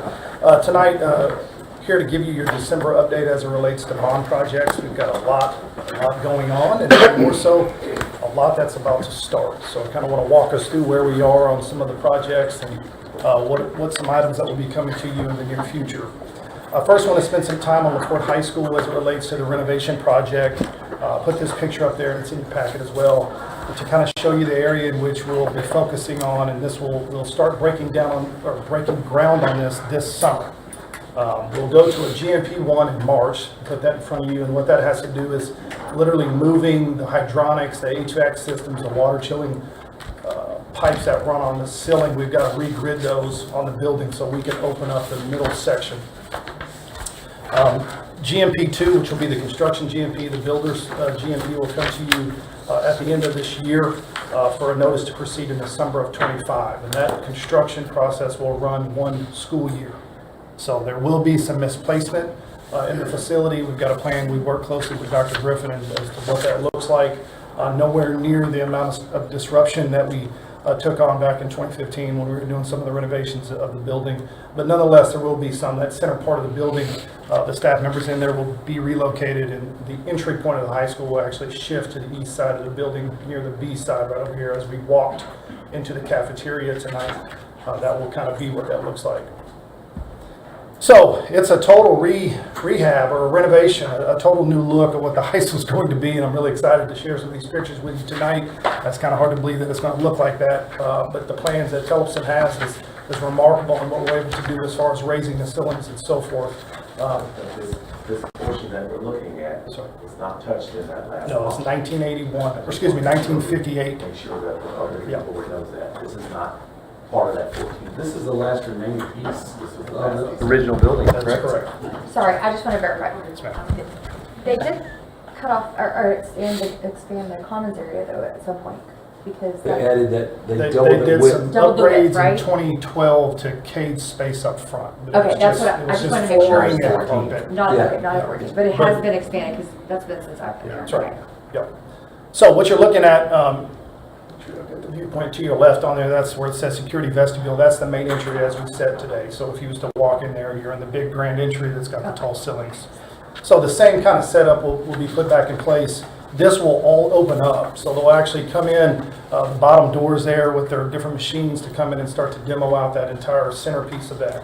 The kids will be rerouted across into the courtyard if they're moving from the B building into fine arts. And then they'll build an outside covered component for the kids when they have to come into the cafeteria. They'll actually come outside the building to come back in. But we essentially take all that middle part from as far as you go to where the current counseling suite is, the tree area into the courtyard, all of that goes away and becomes new. And I'm not going to spend time as far as what all the new programming is, but you can see there as far as putting back essentially what we take away. Will we be building, Dr. Griffin, a built-in barbecue pit for his That part, yeah, Fridays? it's going to be, what's that one I like, Stacy? That's Blackstone. Blackstone. Absolutely. Just want to make sure. Thank you. Whole kitchen. So I took some pictures to kind of give you perspective of what, and these are early, but this is where we're standing. They're essentially going to take the current pillars and saw the top and continue to work with the concrete up. So we're going to be able to save some money there, but it's really going to have a grand entry. I put Main Street, that's obviously not what we're calling it, but the idea behind it. When you walk in, kind of give you a perspective of what it looks like there now, and then what will be there once we get into construction. So that's a look into the fine arts area coming in from the front door of the facility. Opposite side there now, I'm on the side of the office looking at Tuffy. Obviously the same, where the student center is, where we ate tonight, the stage, all of that, none of that will be touched. That was renovated, so we won't be touching that. But that middle piece, all that travertine and all of that stuff's going to be reused. We're going to pull that up and put it back down and so forth. 22-foot ceilings are crossed. The width widens just a little bit, about 42 feet, give or take. So it's going to be grand. Natural light, we'll put that recessed light up there, so all that natural window and so forth. The flow of traffic is going to change. When you look at that kind of blueprint of the first drawing, you'll kind of see if I'm in the B building or even if I'm in the Main Street area or the Commons area, I will now take a right or I'll hook it to the east to head into the B building. So there's a hallway that now comes around. So we essentially took the programming and put it in the middle, and it's administrative, and then you walk around it. This picture here is probably the best one to kind of give you. So this would be the turn there. So if I'm taking that right, where it says Commons to the right, that's going to take you into the B building. That also opens up glass-wise into the courtyard, to have better space there and, use that more as far as Dr. Griffin and lunch and different programs as far as instructional classrooms being able to go out there and so forth. Any questions on any of that? I do want to spend a second talking about the whole reason why we went into having a conversation and why this is important, not only for the aesthetics and of course what it looks like, because the ceilings are about 6 feet in there, right? But because of the water. We knew we had an issue with the tree and the draining, and there was points in time that you could stand in there in knee-deep water in the atrium there where the glass is. So similar to what we have at Bulldog Stadium, we will have an underground detention system north, and here's a picture of it where that number 3 is, in the courtyard area. The courtyard will be turfed. That also acts as a retention component, so we will be able to grab all that water. If you remember, we did a survey. Y'all approved for us to do this a long time ago, not a long time ago, but a couple months ago. So we were able to actually survey our entire plot of land that sets all the way north of LPJ into the football field over there, the grass field, all the way down to our detention pond. So we have a grasp as to where all our water goes, and how is it managed. We cameraed all the different pipes at LaPorta High School, went in and looked at all of it to see if it was draining and so forth. So we're going to widen a lot of that to ensure that we've got all the amount to take, but 3 is a big deal because obviously that's a big piece. We got to take care of that issue at the high school with the flooding. Was there a highlight other than that one instance of what we found out with that survey? I mean, a high overview of any major issue? Not really. When we put in the auxiliary field, we did a good job we've got some flaps over there that manage some of that water. That really helped us. It was probably worrisome before that, but a part of that scope, when we did that, we kind of took care of it. The detention pond is in good shape. It's got plenty capacity to hold all that water. Now, anything that happens north of us, I can't speak on, but as far as our plot of land, we can hold all that water that comes in. Any questions on the high school?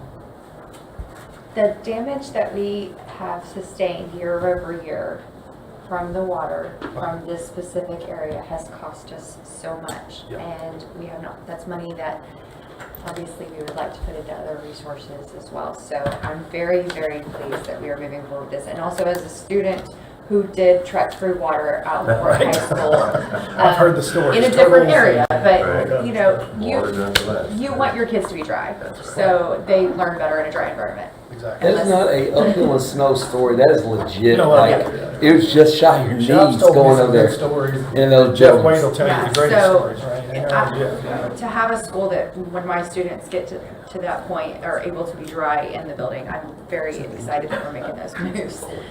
It's going to look like a completely different place. We'll do some cosmetics at the front entry, rewrapping the LP out there, lighten that up a little bit. So, you know, that's not a complete tear down, but that component will be touched up as well. Our students did gain a lot of character, though, having to wade through the water. Yeah, I mean, there's some adversity they're going to have to Mr. learn Shoppy was my places, principal but- whenever I was wading through water that first year. Absolutely. And mice. Think you got character? That's right. All right, moving on. Bulldog Stadium and Legacy Complex. If you've drove out there, you've seen we've got our base for our track, right? It's pretty. It kind of gets you a feel of what it's going to look like. We're a week away, honestly, for them to start laying the turf. When did we So get the that's a Legacy? two-week project. What does legacy complex mean? Where does that come from? I just started calling it We're that starting to because we were preach it. developmental center for, and it was not formal. I mean, Yeah, we're just- developmental center is not formal, you know. And so legacy complex is kind of what our thing is What's right the now. Legacy So, Center? Legacy. Because we're building a legacy. we're building a legacy of. Hell, we already built it. It's ready. We're laying turf on a legacy. It looks good, doesn't it? Yeah, so turf starts, that's the next big piece. The press box, they're starting to finish it up, and you've got pictures in there. When you get on the concourse, you can kind of see the team stores taking shape. They put the storefront on it. You can see there on the far right, that's the glaze and different tile that's down in the press box. So when you walk in the front entry of the press box, that's that grand entry. There'll be some graphics that go on that glass as well, and the elevators to the left, and then you walk up the staircase. How many elevators? There's one elevator. Okay. Called it the Trion, don't tell them. It's really cleaned up. Doc and I were out there the other day, and they put the concrete around the outside of the track. So, I mean, it's just starting to look clean, right? Because it was so dirty and dusty forever. And then obviously when the turf comes down, it's going to really be significant. A lot of work at the field house. I mean, they're starting the metal paneling and the brick is a big deal. They've got to get that exterior done. The roof is on it. You're going to start seeing the video board go up soon, and they're kind of closing all that metal in so they can get inside to wrap up all that electrical and the MEP. Press box wise, that's what these pictures are. That's a picture of the concession stand and the visitors locker room. They kind of wrap that up and put the painting in there. But on the third floor, the suite level of the press box, they've got the tile on the wall. They've drywalled that. They're starting to paint. They're laying the tile in the restroom area. And then you can see the cabinetries going up for that kitchen area and main suite. This is mimicking also on the fourth floor, so it looks the same. I just didn't put any pictures on there. So a lot going on as it relates to that. I do want to talk tonight a little bit about where we stand as far as substantial completion. I think it's important to note that really we've got two of them, but there's still one, and I'll kind of explain that in a second. So for the stadium, so talking about the actual stadium press box track, everything that's not Legacy Complex, the substantial completion is February, right? So we will be in warranty stage and punch-out stage of that facility alone in February. Legacy Complex, go ahead, sir. No, the board has heard me say this, but I think it's important that it's just uttered over and over again. Construction can be quite deceptive. Yes. Because everybody sees the stadium up now, but they haven't a clue that all the insides have to, the maintenance, electrical and plumbing and all things, completion takes a whole lot more time. So a lot of people are asking, and I think it's important for them to ask these questions. But just because that stadium structure is there doesn't mean that we are as close to completion as There's a ton of layers as far as permitting. layers of things. And then the biggest thing of why these two still connect to each other is for permit purposes. The permit was pulled as a construction permit, and it has to be, because the power is connected to each other. So the power starts at the legacy complex and then feeds the field house, the stadium press box. So although the substantial completion is February, the problem is the occupancy from the fire marshal of saying, I'm comfortable with you being in there because the fire life safety doesn't work yet, right? So that's where we get into it. There's many meetings that we've got to have with the fire marshal to see what level he will allow by law and by code. So although it says February, that doesn't mean we're in there doing things in February, right? But from a construction stance, as it relates to that part of the construction, that essentially will be into a phase of warranty and punch out at that point. So for the entire complex, as you close out, when essentially for sure the keys are handed over and you can have any events that you want at this point, would be May, really end of April. And this is subject to change. We're chasing time, we're chasing weather, just trying to get these things. And we're making demands. And we're making demands all the time. And working with these guys is, they're very transparent, but at the same time, they hold things to themselves and they try to surprise us with good things. They never want to let us down. So could these things move? Absolutely. But we are confident, and I'm sure Doc has said this, that we will graduate in our facility full-fledged with no issues there. So if Bulldog Stadium gets completed, you don't get the keys at all until Legacy's completed? It just depends on where we land with occupancy as far as what we're allowed to. So if Legacy's not completed, if they're supposed to have the district meet there and everything, there's a good chance they may not have the district meet there. Possibly. Okay. Which is why we're meeting weekly. Yes. They know what. But I'm just saying, you can't just have the stadium ready and say, let's run a track meet, but that whole Legacy thing's got to be done. Typically what they'll issue is a temporary certificate of occupancy to let you get in there. Fire watch, man watch. Fire watch, There's layers and we're not there yet. They know where that goes. I just. Yeah, absolutely. We just got our Lomax permit today, by the way. Where do we stand with the ADA issue at the seats? It's being fixed. Yes, that's being adjusted. Yes, sir. So that's as far as the stadium goes, and then we move in and we're going to get going in a hurry. There's going to be a lot going on really as we start into the summer of 25. You can see these things start to stack on top of each other. So the competition gym at LXJ will be underway. We got the permit. They were doing some make safe stuff and doing our stormwater or permitting, so all that's ready. So they'll start breaking ground. That'll happen from now and then complete into August of this next fall, so 25.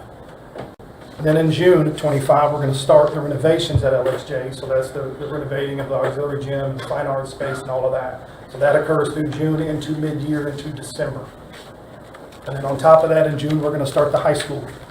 So that's the entry part. So we've got several teams and things happening, and that's going to run 1 year, June to June, from 25 to 26.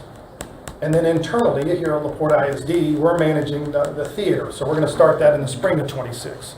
And partially because we just don't have the manpower to do all those at the same time. And there's bond funds already appropriated to the bigger projects right now.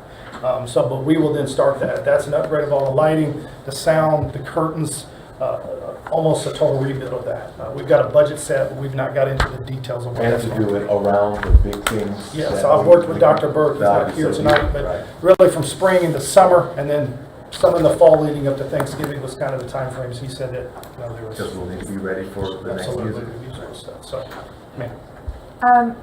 So along with this, I'm just curious about the parking lot with the current doghouse. Yes. So where does that fall in all this? So that's going to fall, the plan right now is after graduation, they're going to take all that down. Okay. So he's going to keep that up just because of how people are going to be able to get in the facility. He didn't want to take it down during that time. So as soon as we graduate, they're going to start tearing that down, and that becomes a drive right there. Yes. Okay. Yeah. All that will concrete up. If you new out there too, and I didn't mention it, are the entry points. If you see them on the side, you're kind of seeing the entry points take shape. You'll see some signage that's backlit starting to go up there. The Bulldog Stadium sign should be on the outside here soon too. So all that's going to start. We're about to get it Did it say permanent. D or just Bulldog Bulldog Stadium? Stadium with an LP. Okay. Parking that- is just the most I major saw a concern. picture that said the. Well, below it said the dog house or the dog pound, but we ended up pulling that.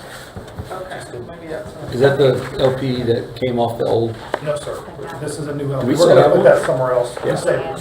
This one is huge, like it. and it's, I can't even give you the dimensions, but I know it's huge. And it's backlit. It's big. It's big. They're very, very big. So we're excited about it. Parking is the biggest concern. I mean, there's nothing we can do about it now. But you know, if that Quickie Mart strip center or whatever that is ever says, "Oh, sorry, y'all aren't using our parking lot anymore. We're up a creek." Right. So hopefully You know, and that doesn't I've happen. brought before you, before, just some ideas. We're not ready to kind of flesh them out because they cost money too, and we haven't budgeted for it. But I've brought some ideas that we're going to just continue to go forward with the construction site. But at some point, we may decide to pull the trigger and do something with that because we know where we can get few. Right. All right. It won't be 300 spots, but we can get 60. 75. Absolutely. Yeah. And we just may have to make that decision at some point and make that happen. And that may help us a whole lot. You know, I'm very interested in, and of course, we will never have enough parking. But I'm interested because the setup of the stadium is very different, right? There's a home and visitor, but the entry points, because they connect, right? You can get in anywhere and walk in. Nobody ever feels like they're home and you have to park here. It's gonna be more like a Friendswood experience. Right, You're gonna because go we've to been to all these stadium. stadiums, and when you're on visit, you're on visit. You gotta walk a mile to go over to home. You know, here is you're just kind of, now mind you, when we get into the administrative side, we'll probably block that off, but once they get in, then we probably won't have track, especially with Deer Park. Probably. But there are some options for parking just in the future. Yes, sir. There are some options out there. So just want to give you a viewpoint of where we are. There's a lot going on, a lot of things to be excited about. And it's so fun to see these things take shape, and we look at all these 3D images, and I'll give it to Huckabee, and boy, they look like what they show us. It kind of blows my mind sometimes. Like, golly, that was really what you showed us. So any questions for me as it relates to bond? What's our board? Anything? Yeah. That's not. You're not. That's just for our eyes. That's not. Yeah, but we'll take that off. I don't know why that's there. That's not what it's going to It's a be. screenshot of a previous. Yeah. Thank you. We're going to take a moment until Mason comes back for consent. So. You gotta go there. 3, 4, 5 weeks. Three of us here. Okay. Then we will continue. The board will now proceed with our consent agenda and let's remove the consent agenda. Items identified within this consent agenda will be acted on at one time. A, determine and approve any consent agenda items. B, approve board meeting minutes. 1, regular board meeting minutes, November 12th, 2024. 2, special board workshop minutes, November 19th, 2024. C, receive principal's report. 1, Early Childhood Center. 2, Bayshore Elementary. 3, College Park Elementary. 4, Heritage Elementary. 5, Jenny Reed Elementary. 6, LaPorte Elementary. 7, Rizzuto Elementary. 8, Lomax Elementary. 9, Baker 6th grade campus. 10, LaPorte Junior High. 11, Lomax Junior High. 12, LaPorte High School. 13, DeWalt High School. D, receive financial reports for October 2024. E, receive human resources report.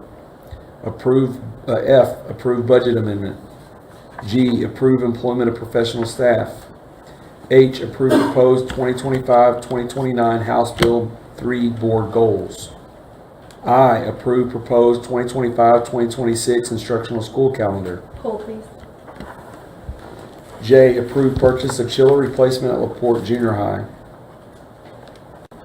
K, approve purchase of special education contracted services. L, approve resale of tax foreclosure property described as lots 39 and 40 and 38A, block 17, 20 feet of lot 38. Bayfront to LaPorte, property address 902 South Utah Street, LaPorte, Texas 77571. Hold that, please. And M, approve regular school board meeting schedule for second semester of the 2024 school year. Pull that one as well. Okay. You pull E too. E? Yeah, sorry, I didn't know we were moving that quick. You said. All right. Will you please read back our consent agenda? Mr. President, we have items to approve A, B, C, D, F, G, H, J, K. All right. I seek a motion to approve our consent agenda. Second. Second. Call for a vote. Let the record show it's unanimous. Thank you. First one is E, Mr. President. All right. We will now hear a discussion on E. Thank you, Mr. President. Hi. I had a question on, are we having trouble getting substitutes? I mean, as general throughout the district, and I'll go there first. Okay, the question is trouble getting substitutes? Correct. No, we have a very good sub pool right now. We continue with our monthly trainings and we're continuing to bring in and onboard new subs. But again, subs, they pick the job they want, and sometimes if it's a last minute absence, they kind of try to plan their day. So, but we do have a very healthy pool. And then do you know off the top of your head what we're paying the average substitute? Not been here for 15 days or more or whatever it is, just your average first day sub off the block, It's $100 for. And is that pretty consistent with what other districts? I hate comparing ourselves to other districts around us, but is that pretty consistent? I know that number fluctuates a lot and it's kind of competitive. And, we have different levels, so, we have a non-certified, we have a certified, and then we have a long-term rate. So, if you get into those jobs, It goes up. it goes up because you have some additional responsibilities. So we are very competitive with other districts around us. We're constantly looking at that and making sure that we're working with our financial department and making sure that we're. So I guess that answered my question. Okay. Thank you. No problem. Thank you. Board, any other questions? I seek a motion. So moved. Seek a second. Second. Call for the vote. It is unanimous. Thank you, board. Aye. Aye. Okay. That's the I'm sorry, calendar. yes. Which I believe that we need to We have a discussion? discuss that one. Okay. Thank you. Good evening, President Haynes and board and Dr. Jackson. We're going to give you a brief overview of the presentation of our calendar that we're recommending for the 2025-26 school year. I've got a couple of teachers who are with me as part of this calendar committee. They're going to join us here. I just want to talk briefly for you about the development of this calendar. This has been a process that we've been working on since September. It's kind of hard to believe we get back from school and convocation's over, and the first meeting I have is let's start talking about the calendar for next year, but it's the truth. We gathered the DEIC in the end of September. We start talking about calendar. We got some feedback from our stakeholders on our current calendar to see, hey, what did you like, what did you not like, what do you want to see in the future calendar, so we can weigh and consider those preferences or those recommendations as we gather and plan for our next calendar. October, we did that survey, October 1 through 8.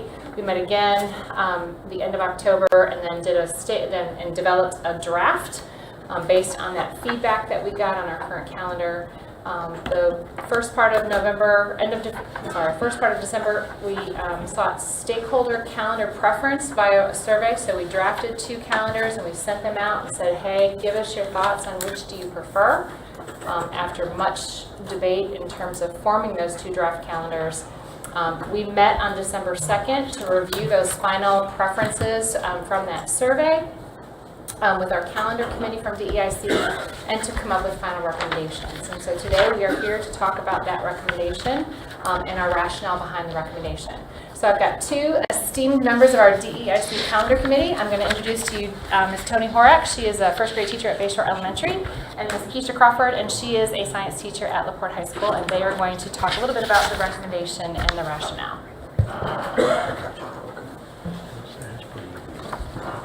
Good evening, Superintendent Jackson, President Hanks, and fellow board members. We are going to talk about our proposed calendar, and so we would like to present our findings.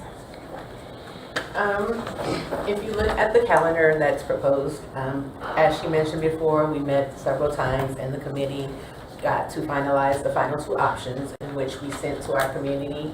Not only the community members, staff, parents, and other students responded. And based on the survey that we sent out, they decided on option A. 1,268 people responded to our survey, which was overwhelmingly a good number to give us some great feedback on the option A that we sent out. And you can see the numbers reflected here. We determined, and based upon that, option A was the best option for what we're presenting to you on today. And we went with the community feedback and then what was presented. If you look at the proposed calendar, there are several different things that are changed. And I am going to discuss the second half while Tony discussed the first half of the option. Yes.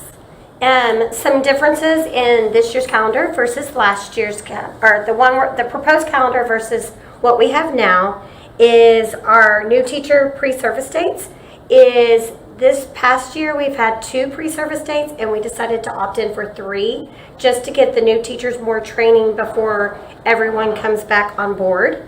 And so we felt like that would be beneficial to get some of that technology training and different things that the older teachers already know.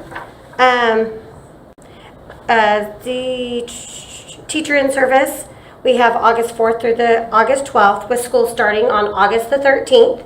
And that is consistent with other districts in our area because we've done research and looked at those dates when they were starting, when other districts were starting their pre-service and bringing teachers back, and they pretty much align with the districts in our area. The first day of school would be August 13th with freshmen do come back that day before. Then October 10th through the 14th is our October break. And that is kind of consistent with what we had this year. And the only change there is we're eliminating one day. And where we had the PD day on the Thursday, we moved the PD day to October 31st. And we just, as elementary teachers, that day is just kind of nothing gets done anyway. So we're like, why not put a PD day on October 31st? So, and also with that being said, elementary likes parent conferences to meet with the parents, and we have those data results. And we found that with tying the parent conferences in with that long fall break that we had this year, we had a lower turnout and not many people, because I don't know if it's the way we publicized it, but they seem to think, okay, it's a fall break. And so I guess they like, oh, we're on break. We don't have to go up and meet with the teachers. So we're hoping maybe tying that in with October 31st will be a better solution. And also we moved, we had. So you're going to have parent-teacher conferences on Halloween? That's our proposed plan, yes. Interesting. Yes. I figured parents would be busy getting kids ready to go trick-or-treating, but maybe I'm wrong. Well, a lot of parents do go in the evening, we're hoping, so I don't know. We're going to try And it. we did have a parent on our committee that gave us feedback in order to include those things and see how it would work for the community. She thought it was a good idea because that way during the day, they had the time to come on the campuses and meet with the teachers, and that afternoon was free to go into the freedom of their kids. So what time are the parent-teacher conferences usually? Sorry if you already said that. Usually with October 31st, they usually start around 8 o'clock to 4 o'clock, the teacher's workday. Okay. Okay. So, and parents, and we do a sign up, and parents are free to sign up whatever time they would like. You would think you want the kids not there on November 1st. Once they're, you know. Well, but we're not going to be there November 1st, yes. Next year, we'll propose that November 1st be the day. I know a first, someone had their first sub day that day, and it was traumatizing. And as a parent who used that break to go out of town, that fall break to go out of town, I did have to call in and do my conference. So I do understand the confusion there. Even being in this position, I did the same thing. I was like, oh, I'm going to have to call you because we're all going to be on a plane. Yeah. And then, you know, like you said, the Halloween, they're going to be, we'll just have to find something to distract them that day. Yeah. I'm sorry, I was going to say my questions till the end, but What was the general consensus in terms of what you thought about that fall break this year, teacher-wise? Was it refreshing, good? It was timed well? Did it serve the benefit that we hoped it had, that it was going to? Yes, it did. You always need a little bit of mental health day. It only stresses the junior high football people because they play on Tuesdays and Wednesdays, and this hasn't gone kids off on Tuesday and Wednesday. So now they're going to have to play double headers on a Monday and send everybody everywhere. That's the only. I think That's the only thing that's bad about the whole thing, but it hurts in that because that affects me too, kind of in a way. Whereas like the secondary, I think it does hurt that because it does, the football schedule does play into that because then you got band competitions and it's Bandtober, I guess. Yeah. And so that's not going to stop. And that's going to limit people from going out of town on that fall break. But as teacher-wise, that break was very, very refreshing because in the elementary level, we do all our testing and data, and so then we have the parent conferences, even though parent conferences are a little later, and we talk about it, we can form our groups, and then we have more, with parent conferences being on October 31st, that gives us more time to get into small groups and actually see what they're doing instead of go straight from testing to conferences. We'll also add that when we did the survey reflections on the 24th, our current calendar, that was one of the questions. How did you, I don't know how it was worded, but what was your thought on this particular break? And overwhelmingly, it was very positively received on the survey. I can get you the exact numbers. It's not us. I was just curious. Yeah. It was clear to us based on the survey that we shouldn't mess with it. Do you guys know what the actual start of school date was this year? August? Yeah, it's like the 14th. One day off. Yeah. It was very close to where we're starting right now. Okay. Yes. And another change on the first half of the school year is, I was going to point out, is this past year we had the Tuesday after Labor Day off. And so we moved a professional development day to September 22nd. And we moved it to that day because we thought we'd use it more for PLCs, data-driven conferences, and actually have more time to discuss the data with the instructional coaches because all testing will be finished. And Thanksgiving break is your typical, Christmas is your typical break like we've always had. After we return in January, one of our first breaks will be February 13th and 16th. The difference between this year and the upcoming year will be, instead of it being 2 days during the week of instructional time being missed, we will only have one. So for example, February 13th will be like the Friday miss and the 16th will be like the Monday miss. That way we're not losing 2 instructional days in the week. When we did the survey and we had talk amongst our committee, a lot of teachers felt that it's best not to lose 2 instructional days within the week. They felt that it was better to have one, then have a break, and then have one. So 4 instructional days versus 3 instructional days. Also, instead of, I just talked about this, also we're looking at our spring break, which will be March 9th through 13th, which is a little earlier than our normal time that we have this year. But we had to align with our San Jack dual enrollment kids. And so this year it is going to, not this year, I'm sorry. I keep saying that. I'm trying to look at here. In our upcoming year, it'll be a little bit early to align with those in our neighboring districts so that we can be off at the same time. One plus in our new calendar is that we're going to go back to getting off before Memorial Day, so Memorial Day weekend we don't have to come back to school and wait for graduation and all those things, so we'll be getting out on May 21st. Our professional development days in the spring semester still aligns, where teachers will have those 2 professional day opportunities to meet, discuss data, regroup, get ready for the new year, and look at testing as we approach our STAR and upcoming dates as indicated in there. We also allow for exchange days so that teachers can take advantage of either, if they did not take advantage during the summertime, to take advantage of professional development to make up for those exchange days built into our calendar for the upcoming school year. Any questions? Do we have a STAR schedule for that far out? I'm sure. We do. The STAR window is the month of April. Well, I mean, I know it's that window, but like, with us having the holiday, the Monday after the holiday. So that was a conversation, because the window for start does start that 7th. Okay. We debated in committee, you can talk about this, about the 6th. We debated going back and forth, and we were going to put that professional development day. I think one calendar had it the Monday after spring break. And we thought, okay, we're going to come back.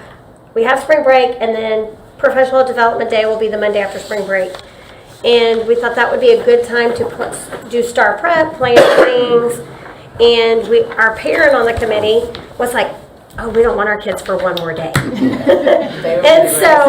then they were more, so to satisfy the parent community, we said, well, what about the Monday after Easter? And have that Good Monday off and give teachers, that would be a professional development day. And then kids would have that 4-day weekend, that extra. And so we put it on both calendars. Option A had the Monday after Easter, and option B had the Monday after spring break. And based on the results, option A was the one that had the overwhelming number. So we proposed both options, and we also said maybe that Monday that we're professional development, teachers can get their rooms ready, they can cover things, they can do that last minute prep, get the buckets ready, make sure everything's kind of ready to go for the window. And typically we don't start testing right away at the beginning of the window. We like to let everybody else start testing first and work the kinks out of the systems, and then we test a little later in the window. But regardless, we did take that into account. No, I figured you did. I just wanted to make a point so anybody watching knows that they are going to have star testing when they come back from that break. And the great thing is that we have Parent Square now to share that with them to remind them. Melissa loves Parent Square. And that would put, with the last day being May 21st, that would put LaPorte ISD graduation on May 22nd, that Friday, and I think DeWalt on May 21st. Awesome. That's great. Cool, man. Any other questions, board? Nope. I love that you said Good Monday. Never heard of a Good Monday. Okay. Thank you, ladies. Appreciate it. Thank you. Thank you. We'll seek a motion to approve this calendar. Approved. Second. Second, call for the vote. It is unanimous. Thank you. We'll now move to item L, approve resale of tax foreclosure property. Thank you. Thank you, Dan, for pulling it for me as well. I'm just kind of curious, what is the process on this? Because, we don't see it very often. So did they just randomly write us a letter, or did we put it out for a sharing, or how does this work typically? Well, so someone has to, the person who's interested in it, they kind of do their own research. And so they contacted Purdy Brandon, who is one of our associates who handles the tax resales, and they get in touch with our tax appraiser, and they send this packet over to us, and that's kind of, so I'm not exactly sure how somebody goes out and searches these that's out. why we have Purdue Brandon, I guess. They want to purchase some foreclosure, and, they do the research on it and say, I want it, but the district has to make that sell. Yes.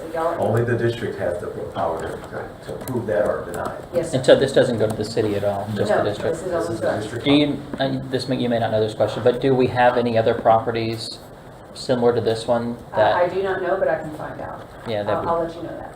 I'll send that to you. that was really my It only question comes too. up, once or twice a year. I think last year we had one.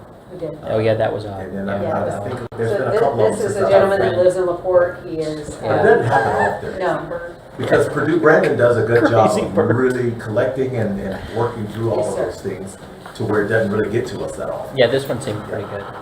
Okay, I was just curious how it worked. Thank you. Okay, never mind. Okay, any other questions? He is an expert. I know he's getting a good deal. All right, I seek a motion. So moved. Second. Second, call for the vote. It is unanimous. Thank you. All right, we'll move to our last pulled item, M, approve regular school board meeting schedule for second semester. Thank you. Trustee Thompson misread my notes when pulling him in the restroom. I don't need that one pulled. I'd like to make a motion to approve. Okay, so I'll seek a motion to approve that. So moved. Second. Second, call for the vote. Thank you, board. So we'll now move on to item 11, action and/or discussion items. Appointment of a representative to the tax increment reinvestment zone. I'd like to nominate Trustee Deanne Thompson to that position. Okay. You got a second? Second. All right. I'll call for a vote then. Thank you all. Do us proud, young lady. All right, it is unanimous. Congratulations, Ms. Thompson. All right, and then we will move on to item 11B, discuss legislative policies. Do us proud. Priorities. Yeah. So just really quickly, Mr. President and Board Trustees, as you all know, we'll start with the, I believe it's the 89th legislative session in January. And as has been our custom, and most superintendents are doing this tonight or this week, I just want to make certain that I am pursuing and representing the wishes of the board.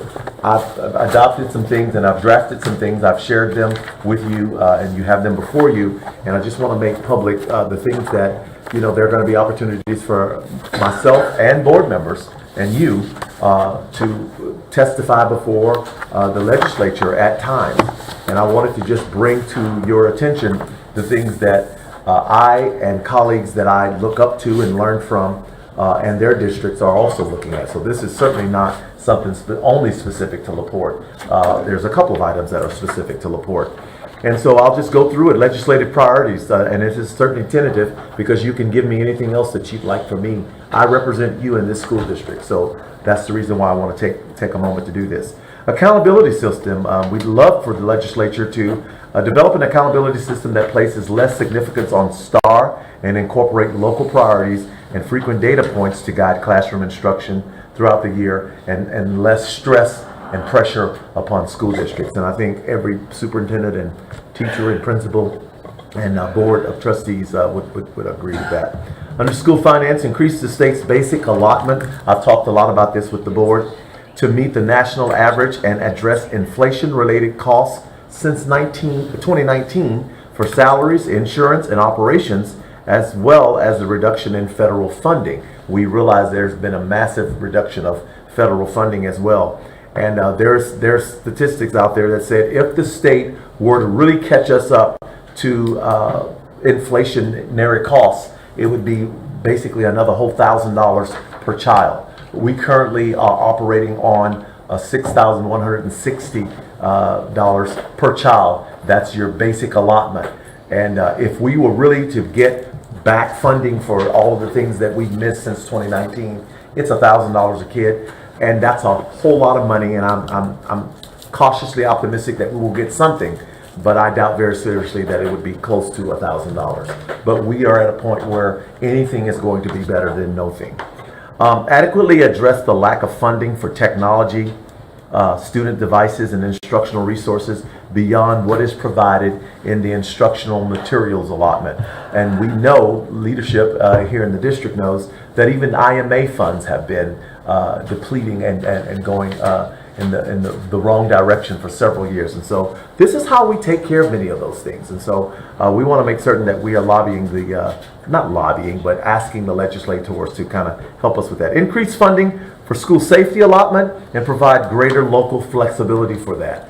As you know, the board directed me a couple of years ago to put police officers and security officers on all campuses. We've done that. We believe that is a good move, and it is providing the service that we need for our school district. But it costs, and it costs dearly, and that's coming out of, for the most part, our general fund, because we had the funds to do it.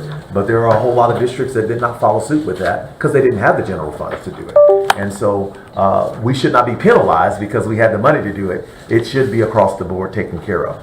Also, ADA, which is average daily attendance versus enrollment.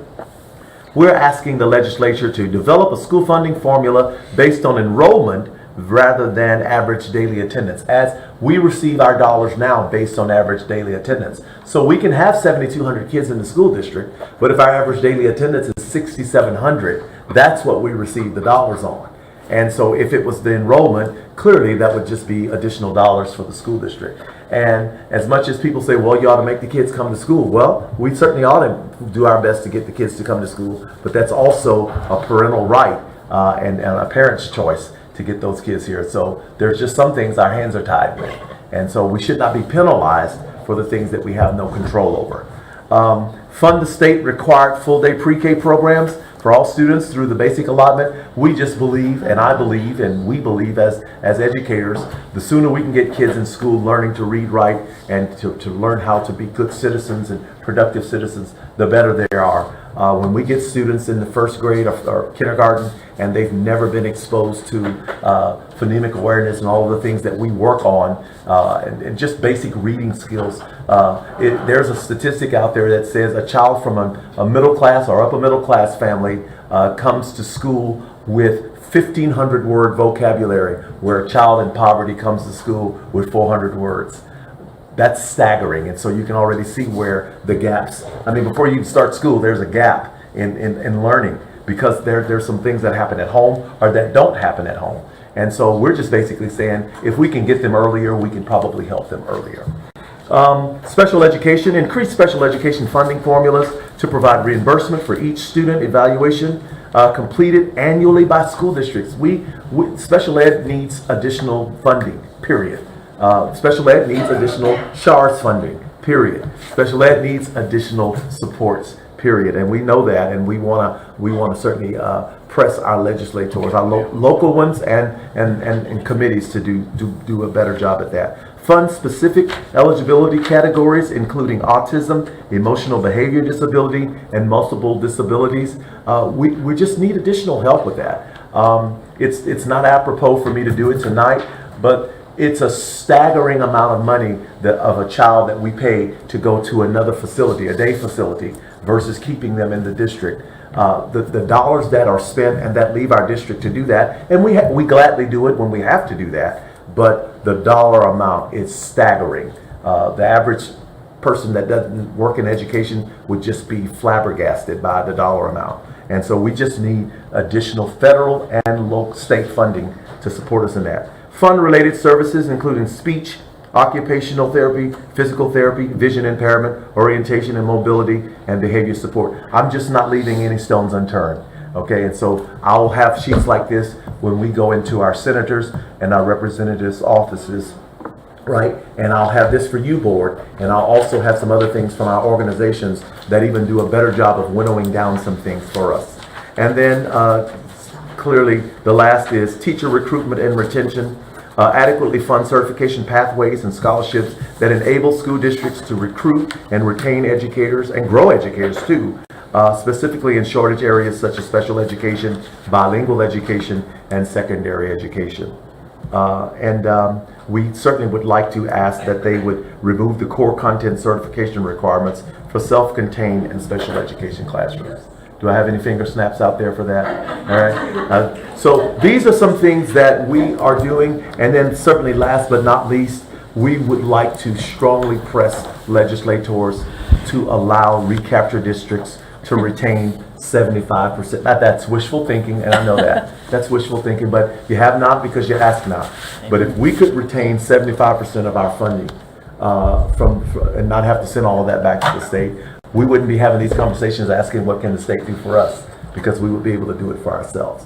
And so I'll open it up, Mr. President. If any board member has anything else that they'd like me to add to these legislative priorities, I'm just trying to make sure I am representing you appropriately. I have a couple comments. One, have we seen, I know that we're having some bills filed already. Are any of these priorities that the district has, are there any bills currently filed that? Special education, yes sir. Okay. Special education is a big one right now. Recapture, there's nothing really about that right now. I'm hearing that there's going to be some traction, some about ADA versus enrollment. And so we'll see. I think the very first thing that's going to happen, and I don't plan to go on record saying that I told y'all so, because I don't know that this is going to happen. But I do believe the voucher bill may come to the floor before anything. And once the vouchers are passed, I think legislatures are going to be open to kind of go ahead and take care of all of the other things. But I think the number one legislation right now to be debated and to be taken care of is to pass and approve school vouchers in some way or form, ESAs or something. And so once that happens, I think all the other things will begin to kind of, the state is still sitting on $35 billion.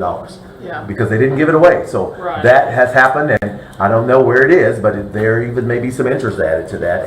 And we've got a whole nother great biennium tax year. And so who knows? I mean, I think the state's going to be in very good financial shape for a while. We have one of the best economies in the entire nation, in the world for that matter.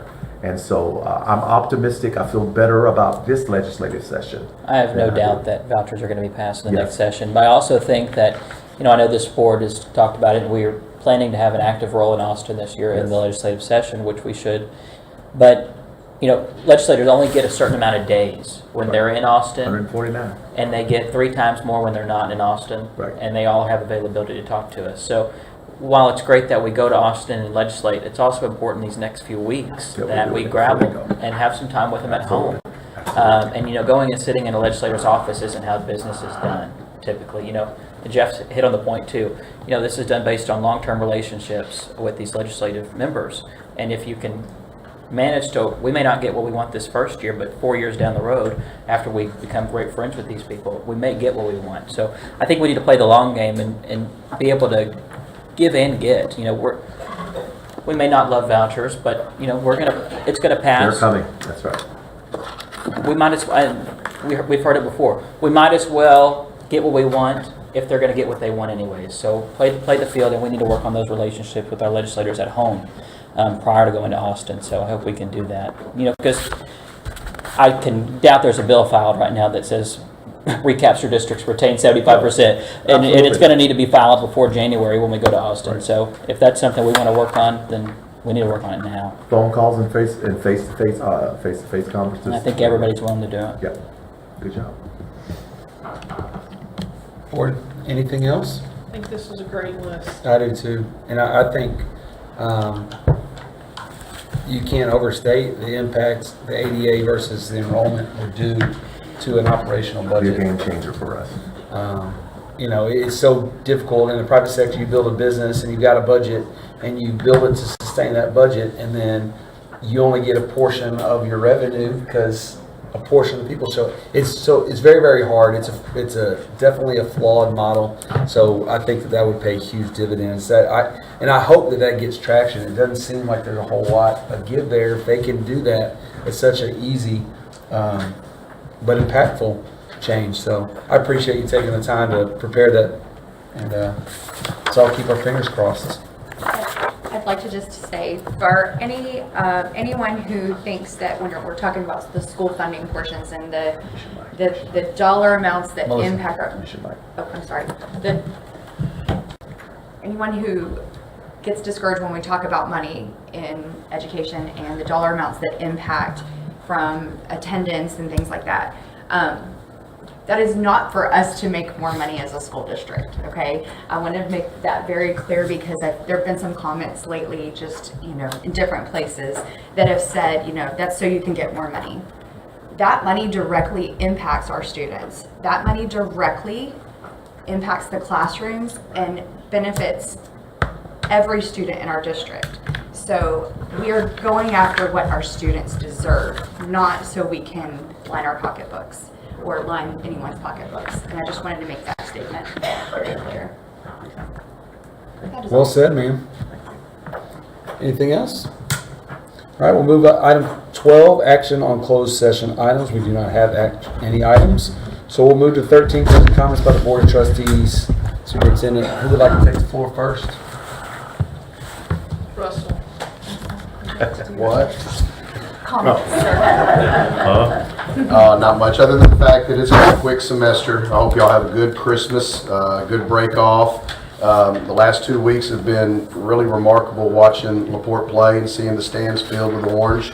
I know everybody's probably going to say that, and we've heard it all on Facebook and everything.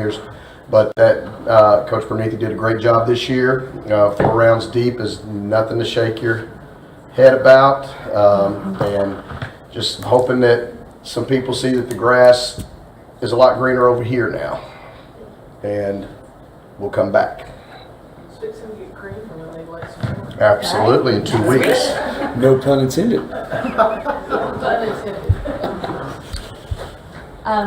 I thought I was a big cheerleader for LaPorte, so I'm going to actually skip cheering for all of our athletics and let Danny take care of that and everybody else take care of that. I do want to say thank you to LaPorte for supporting all of our students who do participate in all of the fall sports and who will continue to support our teams. And I'm so grateful for the outpouring that we've had. I want to say congratulations again to Tyler and Eliza for gaining their industry-based certifications. Yes. We are so proud of them. That is huge for them and just so awesome. So also to the 10 students at the Academy who obtained certifications as well, congratulations. That's so wonderful that they can do that in school and earn those certifications they can turn around and turn into careers. To our academic decathlon team, way to go and good luck in January.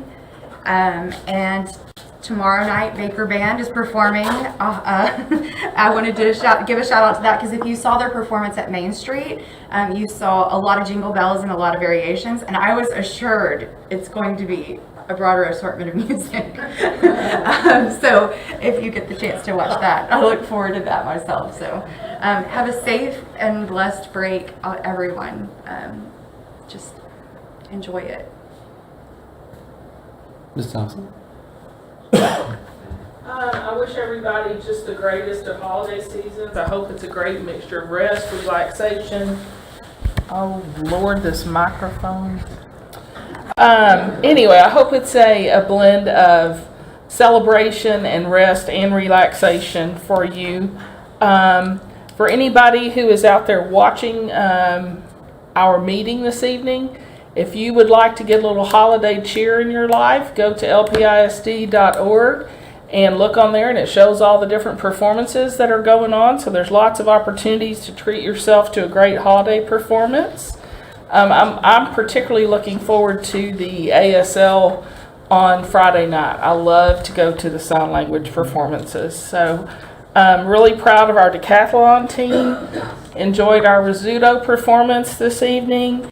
And there's plenty of good things to say about the football season, but I'm going to focus on the fact that for 2 years of travel, not just for the team, but for the band, the Chatos, the cheerleaders, the trainers, the fans, and forgive me if I'm missing someone, it is phenomenal to see the spirit that our community has.